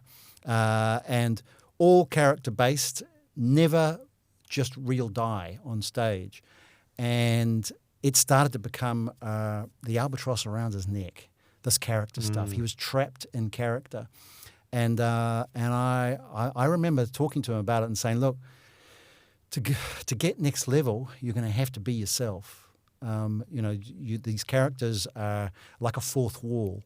It's like between him and the audience with these characters. We want to see real Dai. And he started to do that. So I thought, okay, what he's really good with is talking to the crowd. So I gave him, one night, he hosted a Raw Comedy Quest heat. Ben Hurley was supposed to be hosting that heat, but he didn't. For some reason, Ben cancelled. And I said, well, I'll get Dai at short notice, give him a crack at hosting a Raw Comedy Quest heat. In the heats that night was a young boy from Channel 4, C4 TV, and one of the presenters from C4. And so Andrew Schusterman, who we all, in the industry know, Schusty brought the staff along to watch their boy compete in the Raw Comedy Quest. Schusty didn't come to the Classic very often, if at all. He's sitting at a table in the audience waiting for his guy to come on. Dai Henwood comes out, hosts the show, and Schusty went, oh, who's this guy? I could use that. And he gave Dai his first TV series, insert video here. That was it. Dai's whole life, whole career changed in that one moment when Ben Hurley didn't turn up and Dai Henwood did, and Schusty saw him. So there you have a single moment where Dai's life turned on a dime, like that. And thankfully it was a happy ending for Ben Hurley as well. Well, Ben managed to carry on. Yeah. But that was incredible. I love that story because I often tell comedians, you never know who's going to be in the room. So do not turn down a gig. No matter how ordinary the gig might be, if someone says, hey, come along, do a spot, you never know who's in the room and whether they could make a difference. Yeah, it's funny, completely different industry, but a few weeks ago on the podcast, I had Christian Cullen, the former All Black, on the podcast, and he said the same sort of thing. And he said it's a message he gives to his kids all the time, like you never know who's watching. And the example he gave is for one of his first games, he was playing for Horowhenua against counties, and this was when Jonah was playing. And he said his team was down by like 100 points. But he managed to either, I don't know, tackle Jonah or score a try or whatever, and one of the All Black selectors was there and they saw him and they saw some promise. So even though his team was getting their ass kicked. That's exactly the case. You never know who's watching. It's a great lesson about don't phone it in because you might just screw things up if you phone it in. Yeah. What about Rhys Darby? Oh, crazy. So he's got a military background. Yep. Did he do some comedy in Christchurch, or was his first stuff at the Classic? We went to, in the mid-90s, before we opened the Classic, we were producing the comedy at Kitty O'Brien's. We went down, we took Mike King, Andrew Clay, on a tour to Christchurch. And we also took Brendan Lovegrove, Sugar and Spice, comedy duo, and Te Radar, and I think Jack Tweedy. So we talked the youngsters of comedy and these two mainstream headliners, King and Clay. And we put on shows, some at Court Theatre for the youngsters and in the pubs and clubs for Mike and Andrew. And we thought, while we were there, let's have a open mic comedy competition. And one kid turned up who was in the army, or maybe just coming out of the army, who did Frank Spencer impersonations. So his whole thing was dressing up in Frank Spencer from Some Mothers Do Have 'Em and just basically doing, oh, Betty, Some Mothers Do Have 'Em on stage. And that was the first time we ever saw Rhys Darby. And sure enough, he carried on doing that sort of stuff, moved to Auckland. You never knew where to put Rhys Darby because he wasn't a stand-up comedian. He was sort of this weird hybrid of theatre and stand-up, lots of character, lots of noises and sound effects. Yeah, robots, jetpacks, dinosaurs. Honestly, you didn't quite know where to put Rhys in the lineup. You couldn't open with him; it was too odd. You couldn't close with him; it wasn't headline; it was somewhere in the middle.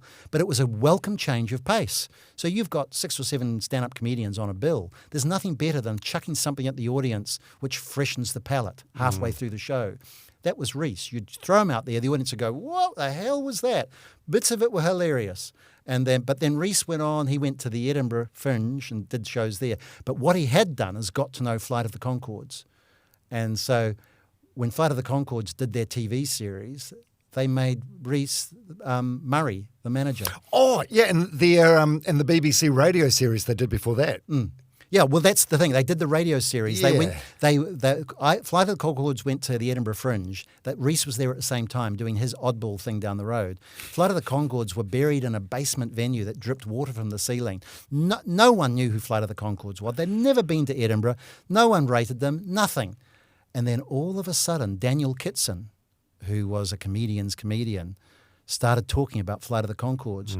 And the reviewer from Chortle went along to Chortle was a website it was new back then, but it was reviewing comedy shows. The reviewer from Chortle went along and went into the room to watch Flight of the Conchords, and he said, in his review, he said, I knew I was about to see something special because over half the room were British comedians. There's no way all those comedians would go to a show unless they knew it was the thing to see in Edinburgh. And sure enough, that year, Flight of the Conchords just took off. The BBC approached them about the radio series. They went, yep. And they said, they went through the script and they said, okay, we need a manager as part of the storyline. And the BBC wanted to cast a British comedian as the manager. And Flight of the Conchords said, no, we've got the manager. It's Rhys from New Zealand. And they went, oh, no, no one knows him. We need names. We need some famous people in this series because you're unknown. Flight of the Conchords just put their foot down, said, no, Rhys will be the manager. And when the same thing happened when they made the TV series, they said, because it was made in America. And they said, HBO. Yeah, we've got to have some famous faces in it. And Flight of the Conchords once again put their foot down and went, no, Rhys Darby will be the manager. And, he's never looked back.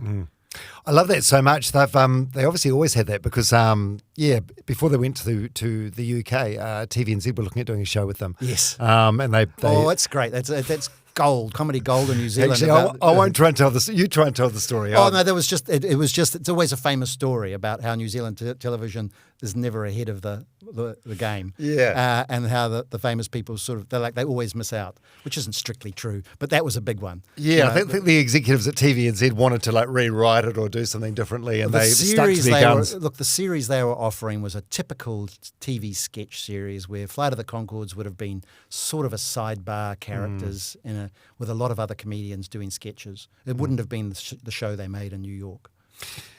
Yeah, this was probably the time of like peak cultural cringe in New Zealand with comedy. Like, how do you think we shook that? We shook that. You remember this only too well. Like it was I don't know. There was something about comedy on New Zealand TV. Like it was kind of cringy, or we felt embarrassed about our comedy. You know how you change that? How? Keep on doing the same thing for 30 years. Eventually, the generation that doesn't think New Zealand comedy is funny will retire, if not die. And a new generation will become the employers of New Zealand comedy. And the new generation are raised in an environment where there is a home of live comedy, where there are New Zealand comedians touring all the time, where there is a comedy festival on. That's all that happened. The generation that didn't think New Zealand comedians were funny moved on. And their kids and a newer generation took over, and they love New Zealand comedy. Yeah. I love that. Hey, just looping back to the Wellington guys. So talking about Flight of the Conchords before, and I suppose we can lump Taika into that set as well. Yep. Did you have much to do with them? Were they classic kids, or was Wellington a completely different? Wellington definitely was a different breeding ground for comedy. I love it. Outside the gene pool of Auckland comedy. So Wellington and Christchurch, Otago, they all create their own kinds of comedians because they're different genetic pool. I mean, the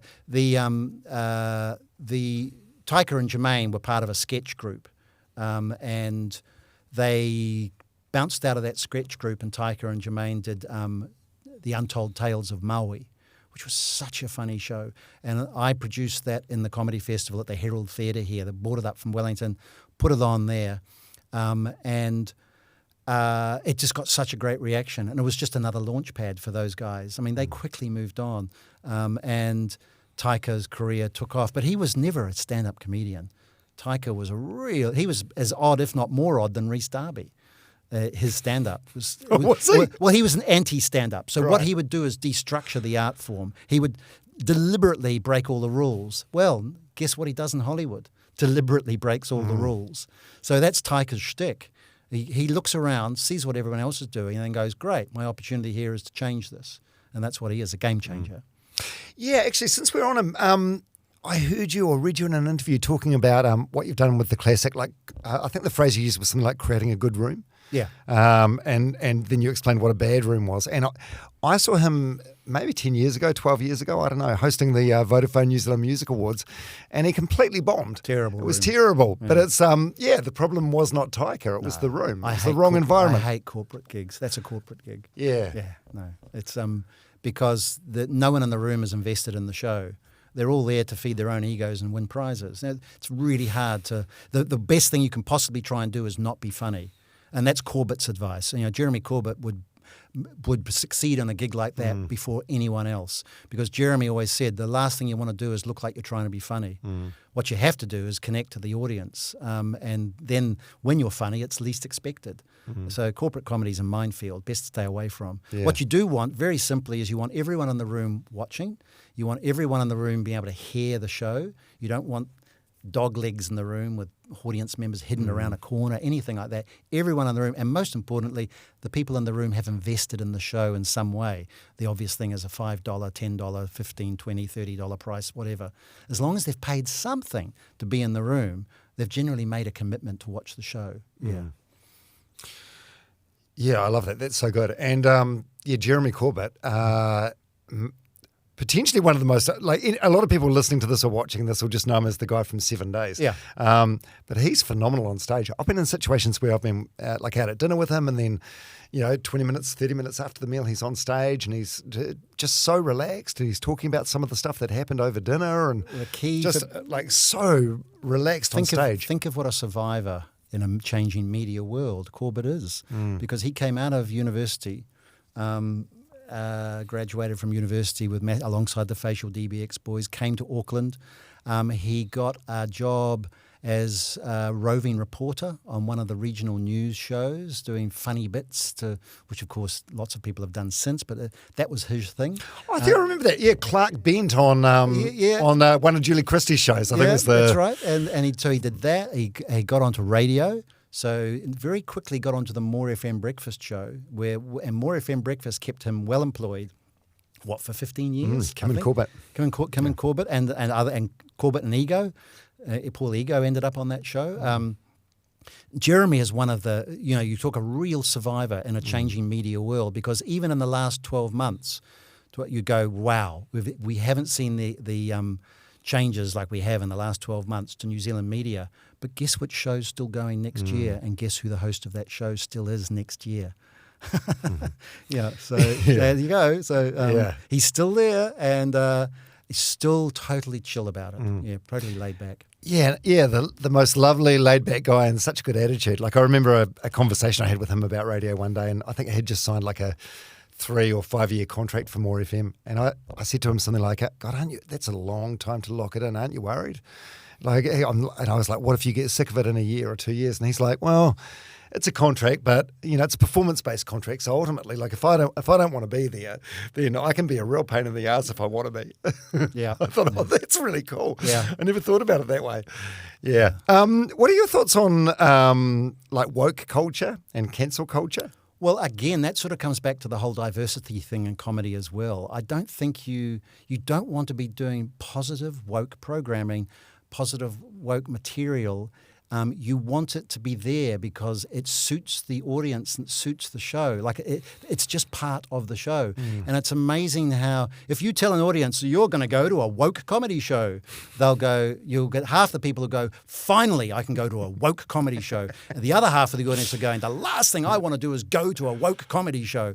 And yet now if you don't tell anyone that's a woke comedy show, but you just educate the comedians who are pretty sharp people, that they'll soon work out what content's going to work and what not. What you want to make sure is that the audience they're performing to is a good cross-section of people that you would find in society today, which means you've got the whole audience monitoring each other. And I've seen hilarious situations where there's one table in the room who get offended by a comedian on stage on behalf of another table in the room. But the other table's going, no, we don't need you to get offended on our behalf. We don't mind this. This is funny. And the people who are going, well, you should be offended by it. They go, no, I think that's for us to decide. We can decide for ourselves what's funny and what's not.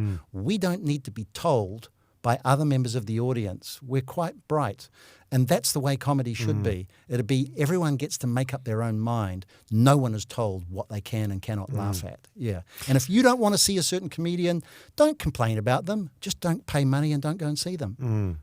Yeah, what are your thoughts on, I mean, this is topical at the moment. By the time this episode comes out, it'll be old news. But Tony Hinchcliffe and his joke at Donald Trump's conference, the Puerto Rico, is that a bad room? It wasn't even a funny joke. Yeah. No, yeah. I didn't actually see it as a joke. It looked like a statement of sort of, I don't know, demographic statement. He was sort of going, these are the kind of people that I think live in Puerto Rico. Yeah. And you go, but that's not funny. Yeah. And also he was punching down. So golden rule in comedy, don't punch down, particularly if you're Donald Trump, who doesn't know any other way but to punch down or punch anyone. He doesn't punch down. He punches everywhere at once. But then don't employ – he says he had no idea who this guy was and he had no idea he was going to be on the bill. Bullshit. There's no way Donald Trump just, put anyone on before me. I don't care. You're guaranteed he knew exactly what was going on there. Yeah. But I didn't think the guy was funny. No. Yeah. He is very funny, though. Have you heard of Kill Tony? Kill Tony, it's like a... I have heard of it, not something I've seen. It's like a 60-second comedy Was that thing. him? Yeah. Oh, okay, right. Kill Tony. Yeah, no, he's one of like Joe Rogan's sort of proteges or whatever. Oh, right. He's very good. So I wondered, that was a bad line, but I thought maybe that's an example of a bad room as well. Like a comedian on stage political rallies, is that the right place to put a comedian on? Right. You're not there for the laughs, I don't think. Are there any trends in comedy that you see coming through now that excite you? Well, we just had a Raw Comedy Quest recently, and it really put a kick in my step. I've done 30 years of Raw Comedy Quests, and I've seen some that were like, oh yeah, that great winner, but boy, not a lot of depth this year. And I was thinking this year, I was going, oh, God, how much depth have we got? And then I saw the final and I went, oh, my God, that was one of the best finals I have seen in years. And I've gone ahead and I've given nearly every, particularly local Auckland-based comedian that was in the final, I've already organised their next 2 or 3 months of comedy, including the winner. And you talk about woke or whatever. The winner was a very neurodiverse autistic boy, Jasper, who's just a revelation because he doesn't know what he's going to do. The audience certainly don't know what he's going to do. I've never sat in the room and felt so dangerous. And that danger manifested itself as huge laughter because the audience was so much on the edge of their seats. They thought, this boy does not know what he's going to say next. We could be in a dangerous situation here. And I was watching Jasper and I suddenly thought, Jasper has material. He's been hiding this for the last 3 or 4 months doing heats. It's been very hard to spot his material. And all of a sudden at the final, it all came together. Just a 6-minute set. Nice little bits, crazy links, no segues, off on a tangent. The audience were in hysterics. And the judges, I remember afterwards, we were looking at me going, I said, who was your favourite? I had 4 judges, all 4 said, Jasper.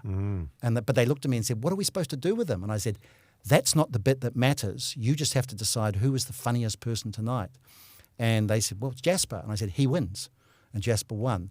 And now I've got this grand adventure over the next year as we try and find out what Jasper's going to do next because we've got no idea. I love that. Having that happening right now is so cool.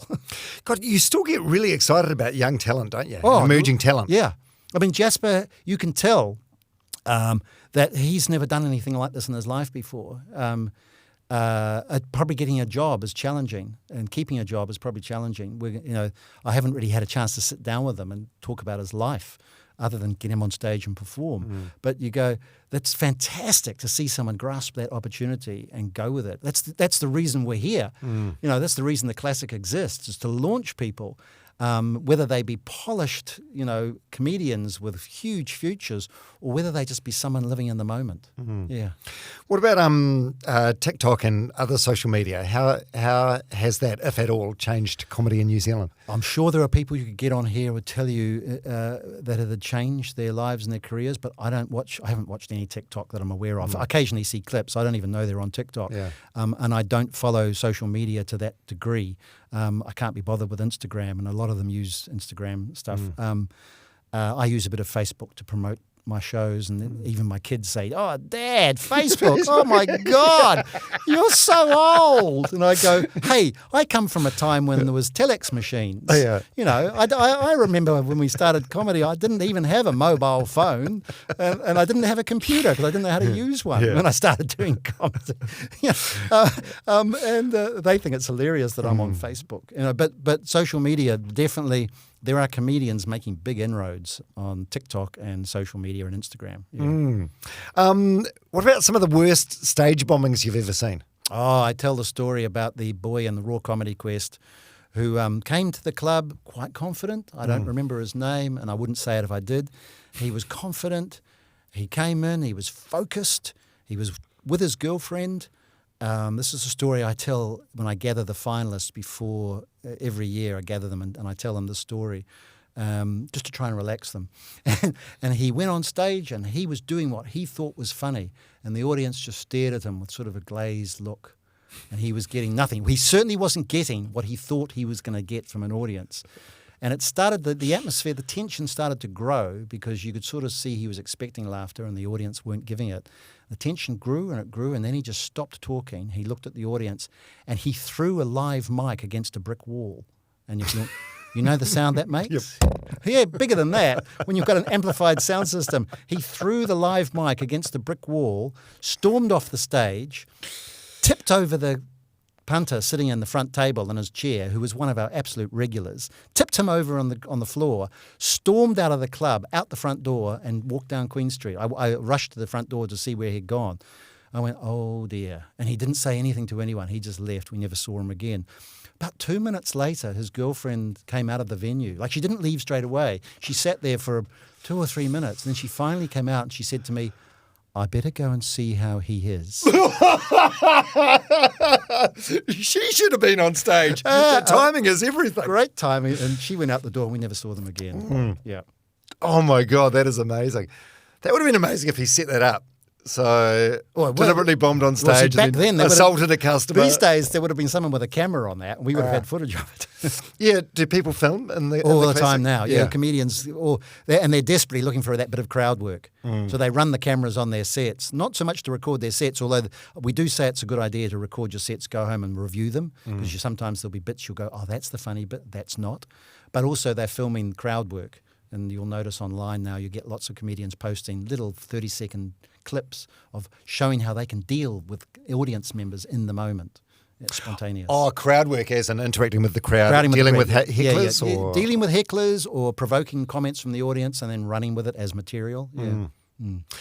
What about, so first I'm thinking if I ever had a go at stand-up comedy, Didn't you? No. Are you sure you've never been up there once? No, I thought you had. No, I'd be too nervous, I think, and I think that would be my downfall. You must see people that just look like a lamb that's ready to go to the slaughter. Well, the interesting thing is you get these young guys and girls, people in their late teens, early 20s who haven't got a huge amount of life experience, who go on stage and do stand-up comedy. And sometimes they're just channeling their influences, which will be comedians that they've watched probably a lot of online or on TV. And you'll see the style. You'll go, oh, that person's watched a whole lot of too much Chappelle. That person's watched a lot of Stuart Lee, and you're watching them on stage pausing for effect without any effect. Or James Acaster, he's got a style which I've seen comedians try and copy. Ross Noble makes it look so easy. And you see them, and they're the young ones. Then you get older ones who go, I'm going to give comedy a go. It's on their bucket list. Middle-aged sort of kickback, kind of like in their late 30s, 40s, going, I'm going to give that thing a go, which I always threatened to give a go. And they're the interesting ones because sometimes they've got wicked stories because they've got life experience. They'll talk about their great big OE overseas. They'll talk about having kids, raising children, adventures they've had, even boring lives, nothing else other than watching TV. Life experience, which some of them can turn into great comedy. So it's interesting, the contrast of someone without the life experience who's sort of trying to come up with something, someone who's got a wealth of material but is learning how to perform it. Maybe that's the thing they'll be lacking, is that performance ability. Yeah, that's fascinating. I suppose, would Suzanne Paul fit into that category? Yeah, she did the Raw Comedy Quest. She made the final. Yeah, and, you're going, we had to treat her as if she was no one. It was really important. We didn't want to give her special treatment. We had to just look at her and go, just imagine this middle-aged woman has turned up to do stand-up comedy. She had funny stories. And, of course, she had the easy part, which was the audience knew who she was, so she could do funny stuff about natural glow. So she was sort of doing comedy about natural glow, and the funny products she'd done and her TV career and whatever and her unusual life. And the audience just loved it. So she made the final, but she didn't win. You say you couldn't treat her any different, but I mean you could, but as we said earlier, it's the audience that dictates, isn't it? Yeah. If the audience didn't like her, she wouldn't. I didn't put her in the final to boost the profile. Yeah. What about Kiwi audiences in general? Are they kind or cruel? Very honest. International comedians come here, go, oh my God, these audiences are so honest. When you're funny, the audiences will tell you, but also they'll tell you when you're average. And so it's really good that our audiences are so honest because it makes great comedians. Yeah. And when you go on stage, how long do you have to win the room? About less than 30 seconds. You can tell, you can sometimes watch a raw comedian go on stage and you've never seen before. And I mean, this is by no means arrogant because I can be proven wrong, which is good. But sometimes you can watch the first 10 to 15 seconds and know that this person's got something, just by the way they approach the room and what they open with. And you can instantly see stage presence. So you go, great, I can't wait to see if they've got material because they've got stage presence. It's there in the first 10 to 15 seconds. So you're watching them for longer than you normally would. And you go, great. And so now what we often say to comedians, you've got to get the first 30 seconds right. Because if you don't get the first 30 seconds right, the next 5 minutes, 10, 15, 30 minutes could go horribly wrong. Yeah. What do you mean stage presence? Just is it like a... The rule is Ben Hurley summed it up. This is a great line. This is a great piece of advice. You have to tell the audience you're funny, not ask them if you're funny. Can see the difference there? Because there's nothing worse than someone who comes out who's sort of pleading for some laughter. And you can sort of feel from their comedy that they're not sure whether they're funny and they're not sure whether what they're about to say is going to get a laugh. As opposed to a comedian who comes out and tells you they're funny. You don't doubt it for a minute. In fact, you find yourself laughing at some really lame punchlines because the confidence and the delivery is so strong that you don't doubt for a minute that you're watching a comedian. Yeah. Can the audience just smell fear? Yeah, smell fear. That's exactly the line, smell fear. And you've got to tell the comedians when they're starting out, you have to disguise the fear. And so don't tell the audience, this is really hurting, because the audience will feel the pain and they'll clam up. Then again, you can sometimes play that card beautifully and go, oh, this is my first time. Please go easy on me. And the audience will go, oh, yes, we will. And you'll find that the comedian is actually playing that card deliberately. And the audience jump on board. And they're going, let's support this comedian. Let's help them all the way. I could argue that Jasper, who won the Raw Comedy Quest, immediately got that because he came out and went, okay, so I'm autistic and this could go horribly wrong. And the audience are going, well, okay, we'll see if we can help you not make it go horribly wrong. Great space to start from because the audience immediately are on side. You know, so sometimes you can play that card to your benefit. How many people do it once and then it's like, nah, never heaps. again? Yeah. I'd say it's about 100 plus will enter the Raw Comedy Quest. Some of them will only come once. Some of them will come 2 or 3 times throughout that year. And if they don't make the semi-finals, you'll find that they drift away. So, there's plenty of people. Like I mentioned those people before who particularly I find that what I call both male and female middle-aged in their 30s and 40s, it's on their bucket list. And once they've done one gig, it's off their bucket list and you don't see them again. Yeah. Wow. You'd think potentially you could be bitten by the bug though. Oh, yeah. That's the adrenaline rush of getting it right. It's huge. I mean, I often say I'm a drug dealer. I peddle adrenaline. so when people get hooked on that adrenaline rush from being comedians and you've got them, you know, I'm their dealer. Yeah, it's a dopamine hit. Yeah. What's the difference between being a heckler and just being an obnoxious asshole? Well, the positive heckler will contribute to the show by saying something that's intelligent and also will get into a dialogue. So if the comedian comes back at them, there's actually some banter. But then you've just got an idiot who's too drunk. And sometimes you can't even tell what they're saying.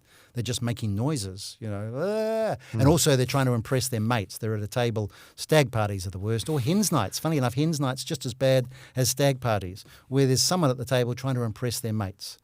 And you know, you just have to deal with it.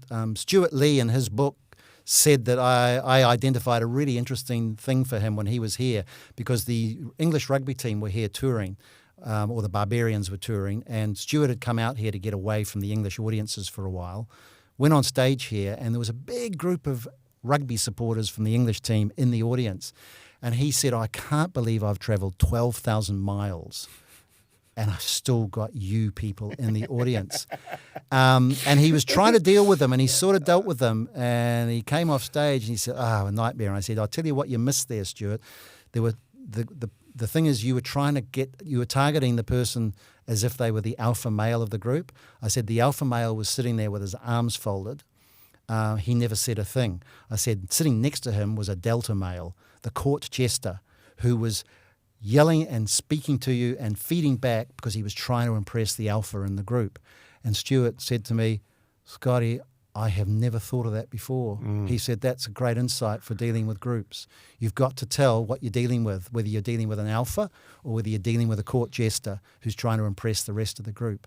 He said, because that'll help you control whatever's going on. So I said, I can't believe I've told Stuart something that he hadn't heard of. Do you or your staff ever intervene, or do you just let the ecosystem sort itself out? No. That's the thing about our staff is that, unlike a lot of comedy clubs, our staff will go down and they'll say to the people, you know, please be quiet. Sometimes people react straight away and go, yep, sorry, we didn't realise that we thought we were supposed to chip in and crowd work. Crowd work, yeah. We thought we were adding. Well, that's the problem about all that social media stuff is they think that's a comedy gig now.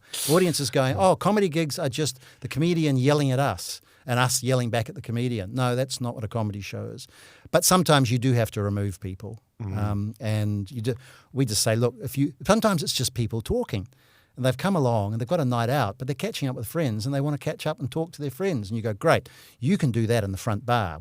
You can go and sit out there, chat to your heart's delight, and not interfere with the show for all the other people in the room that have come to watch it. Yeah, it's so rude. It is, yeah. And phones, turn your phones off. Oh, yeah.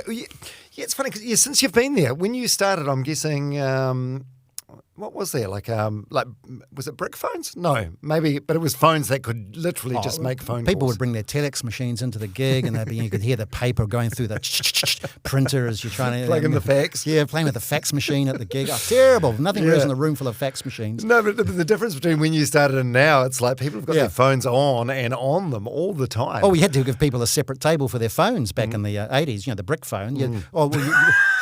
Like a big storage locker. Is there a rack or something to put them on? No, but of course not everyone had phones. Yeah. But, of course nowadays phones are dangerous because the audience tries to record the sets on stage. Comedians don't want the audience randomly recording their material, so you have to run around the room telling people to put their phones down all the time. Yeah. And with your raw nights, do you make a habit of giving pep talks to first time comedians to put them at ease or anything? You too much information. You know, every one of them is dealing with a different set of circumstances. Some are really confident about their first gig. Others are so nervous that they're not going to hear anything you say to them. So I've learnt that I don't give any feedback. I'll leave it weeks, if not months, before I start giving feedback. Most of the finalists who are just in the Raw Comedy Quest, who have been gigging for a year, I gave them their first bit of written feedback after they'd been in the final. You know, I just said, this is what happened to you in the final. If you want to know what went wrong, what went right, this is what we identified as from the judges.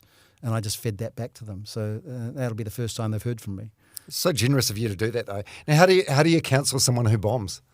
If someone bombs real badly and then they come to you, I always give people a second gig. That's the most important thing I tell them. I say, this is not a one-time only opportunity. I said, if this goes horribly wrong tonight, I'll let you on again if you want to. So don't think you're being judged tonight.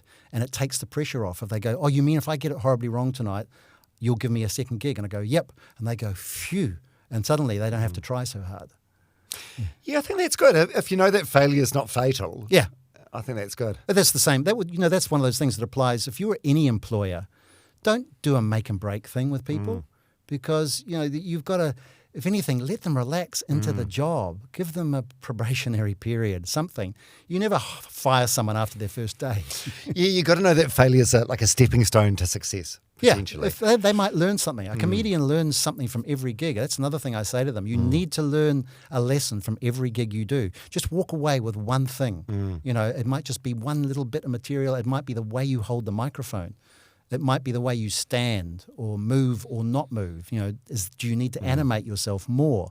Find out. Next time go out, do a complete opposite to what you did last time. And if you stood still last time in front of the microphone stand, next time take the mic out of the stand and walk around the stage and do exactly the same set and see if it's any different. Yeah. Yes, speaking of the microphone, so Dave Chappelle's famous for cracking himself up and banging himself on the thigh with his microphone. Yeah.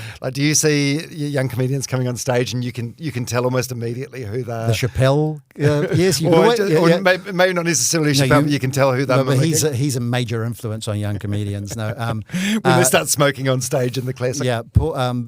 Poor mic technique is the first thing that people get rid of, and they'll generally be taught that really quickly. In fact, we always do a brief orientation on when they come in. I don't do it, but my tech does. And all my tech does is take them around the room, show them the green room, show them the stage, show them the microphone, and then the simple thing he says to them, when you come out, decide whether you want to hold the microphone and get rid of the mic stand or stand and leave the mic in the stand, but don't do both.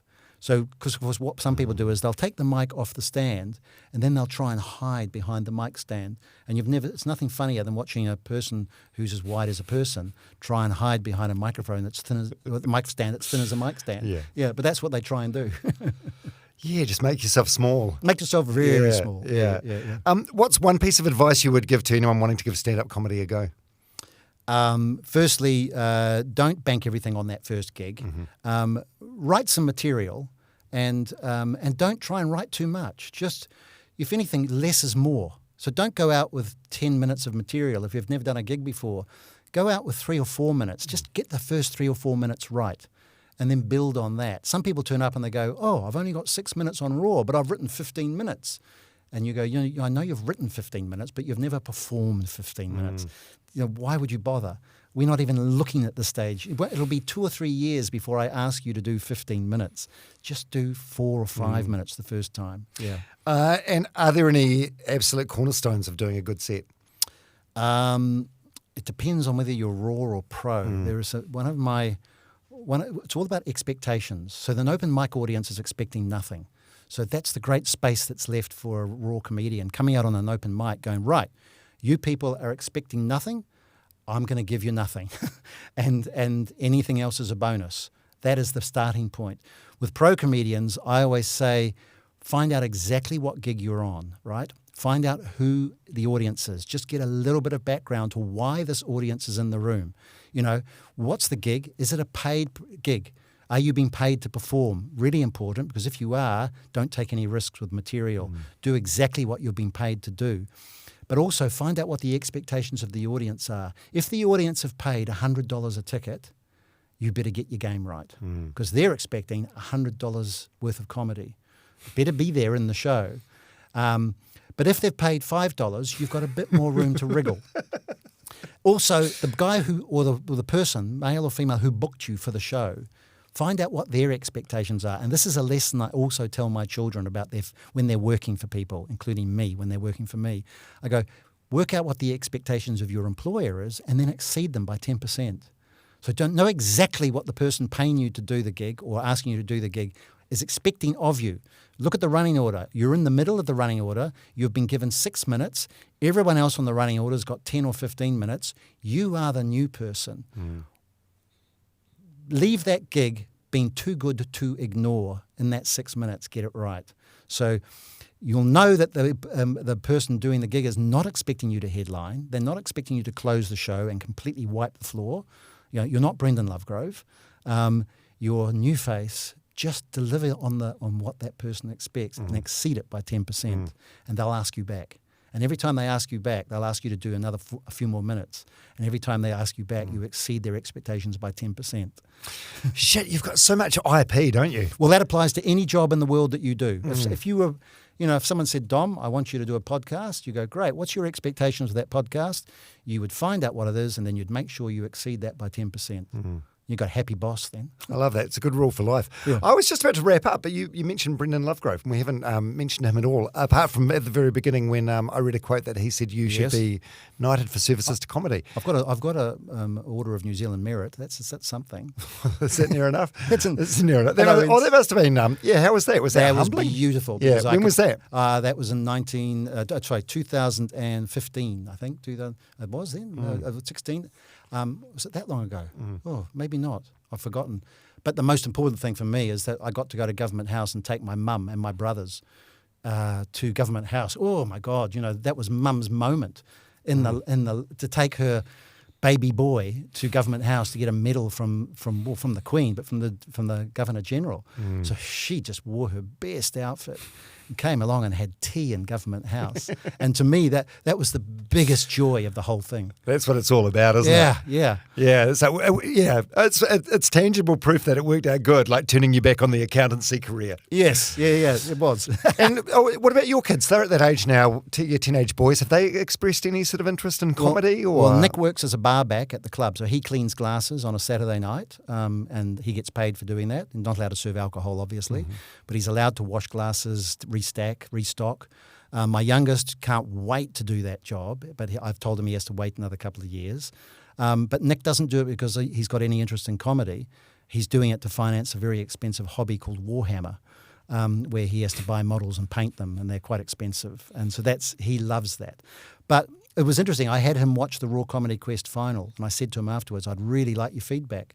And he had really good feedback about every act in the final. He also picked the winner, but he said he knows who was going to win, but it was another guy that he liked better. And I thought, this is a 15-year-old who I haven't taught him anything, and he's already a really good judge of comedy.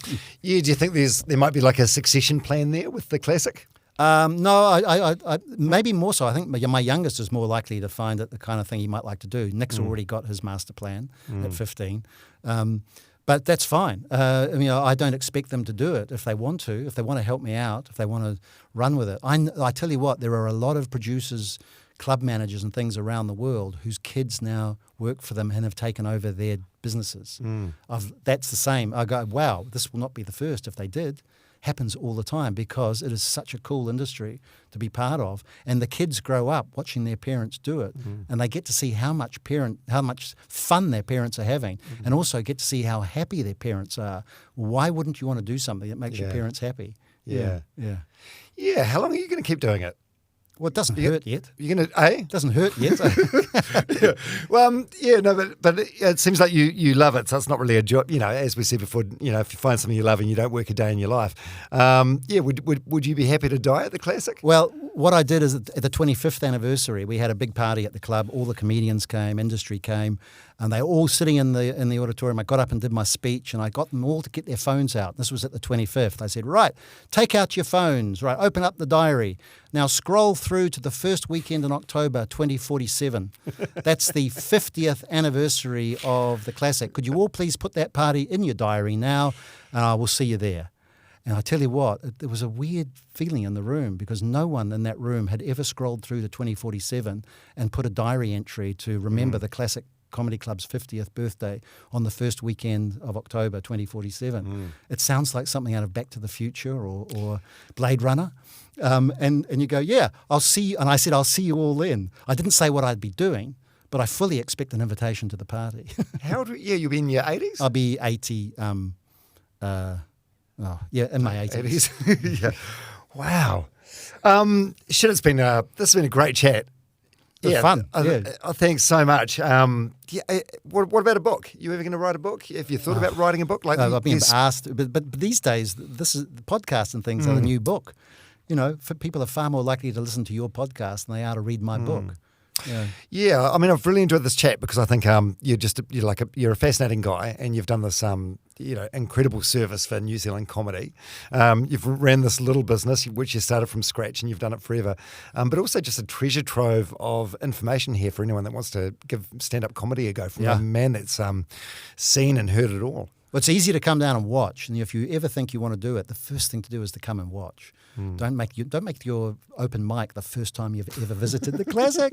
Oh my God, come and watch a whole lot of people getting it right and wrong, because you learn as much watching people make mistakes as you do watching people get it right. Yeah, that's the simple. That applies to any job. My God, you watch someone play rugby badly, you'll soon go, right, I won't do that if I want to be an All Black. So, well, Scott Blanks, the Godfather of New Zealand comedy, thank you so much for coming on my podcast. Pleasure, Dom. Thank you very much for having me. Yeah, and we'll just wait there. We've just got a quick set of questions. Jazz, we've just got this quick set for Generate. Copy. Okay.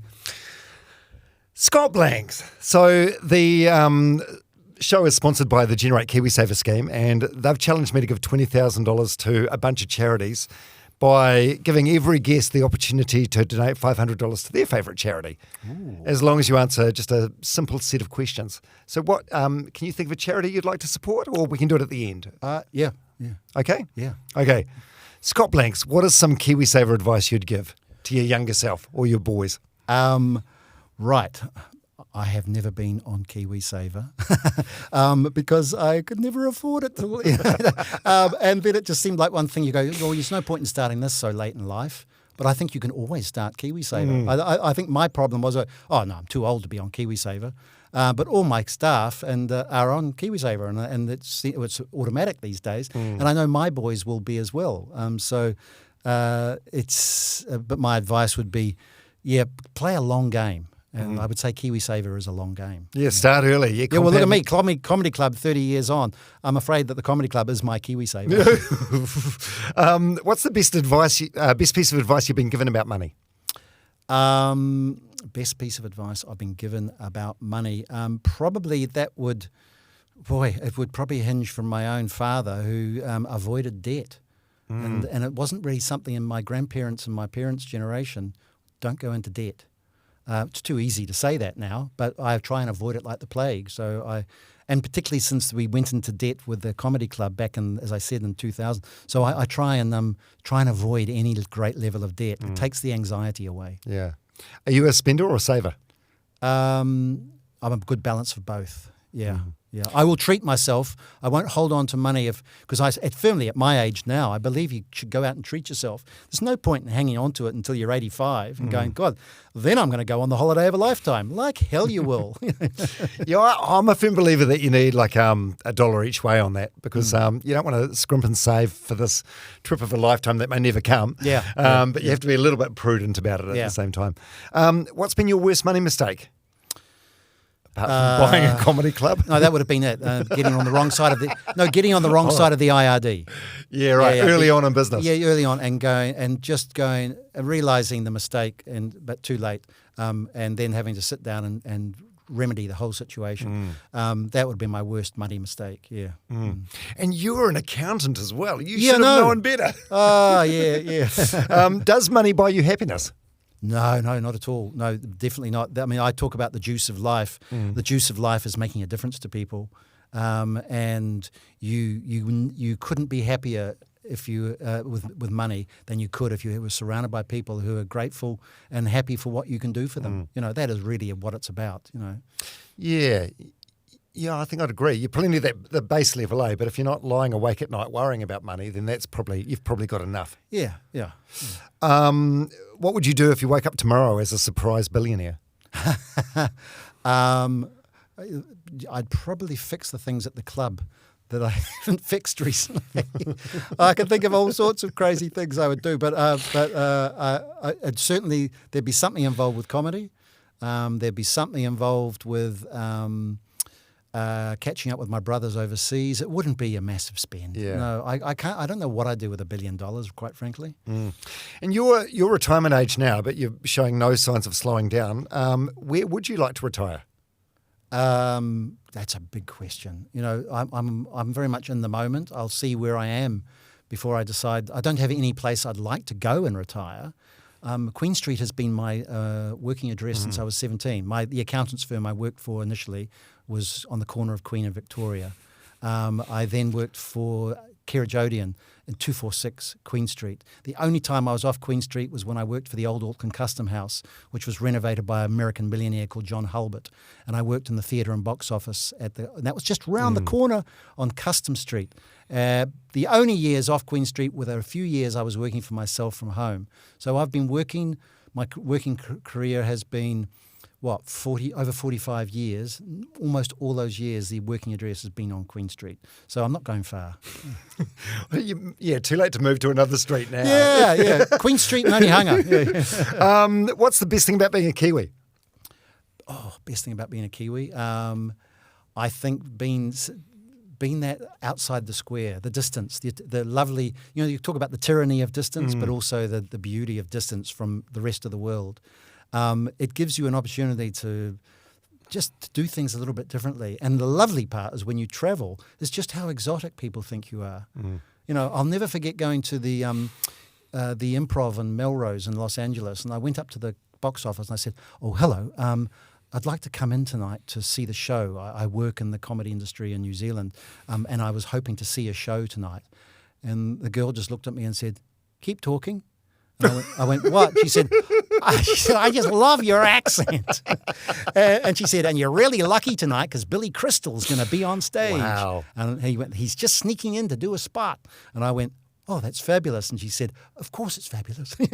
She just loved the accent. That's amazing. Yeah. And last one, what advice would you give your 20-year-old self? Don't get into debt with the IRD. No, you could argue the same advice I might give my 15-year-old, which I have said to him about giving that 10% more than what's expected. Probably I could have identified the comedy industry earlier on back then as a potential. Hadn't met the right people. I met the right people when I got, we got into it in my 30s, and when I went to the Edinburgh Fringe, I met lots of like-minded people. But you should never second-guess yourself. The most important thing is to keep kicking doors open. That's my advice to my boys, and that's the advice I give my 20-year-old self, is don't think the door you've just opened is the last door you're going to open. You're looking down a corridor there. Keep the doors, kicking doors open, and don't close the doors behind you because, don't close those options you've already got open. run with them. Keep as many options going. Keep as many balls in the air as you can so that you can see which one is the one you love the most, because you're not going to know. Certainly your first decision. My first decision was to be an accountant. It wasn't the right decision. I see too much pressure on young people in their teens to make career choices now. And I go, no way. You know, you could change your career into your 30s, 40s, even in your 50s. You don't have to stick with your first choice. Yeah, 100%. Yeah, keep kicking doors open. So I've just gone through this with my son for choosing courses for the year 11. And we just said, just keep the doors open. Don't make a decision going, well, I'm going to not do that course because I'm no interest in that. And I go, try and do that one as well as the other ones you want to do, because you don't know in 5 years' time which one you should have done. I love that so much. And just reiterating the 10% thing, I love that. I've never heard that before, but I think it's a great way of framing things. What's that again? Well, just work out what the expectations of your employer, your parents, your favourite aunt and uncle, but your employers, the expectations of the audience. Find out what their expectations are. The expectations of the staff in the venue you're performing in. Find out what they are. And you can do that with casual inquiry and a little bit of chat and interview, and then exceed them by 10%. You'll probably end up exceeding them by 30% or 40%. But if you aim for 10%, which is realistic, at least when you leave that business, leave that job, leave that venue, the employer's going to go, they always gave more than I asked them to. Yeah. Such a good piece of advice. Yeah. Scott Blanks, $500 to your favourite charity, which would be? City Mission. Having worked on Queen Street for 45 years, the work the City Mission does to keep our streets safe for the people that have to live on them and have no choice about that in life, they're the people that I would support. Great cause. I've volunteered a little bit there myself. Yeah. It's a wonderful place. Hey, thank you so much for your time. Pleasure, Dom. Thank you.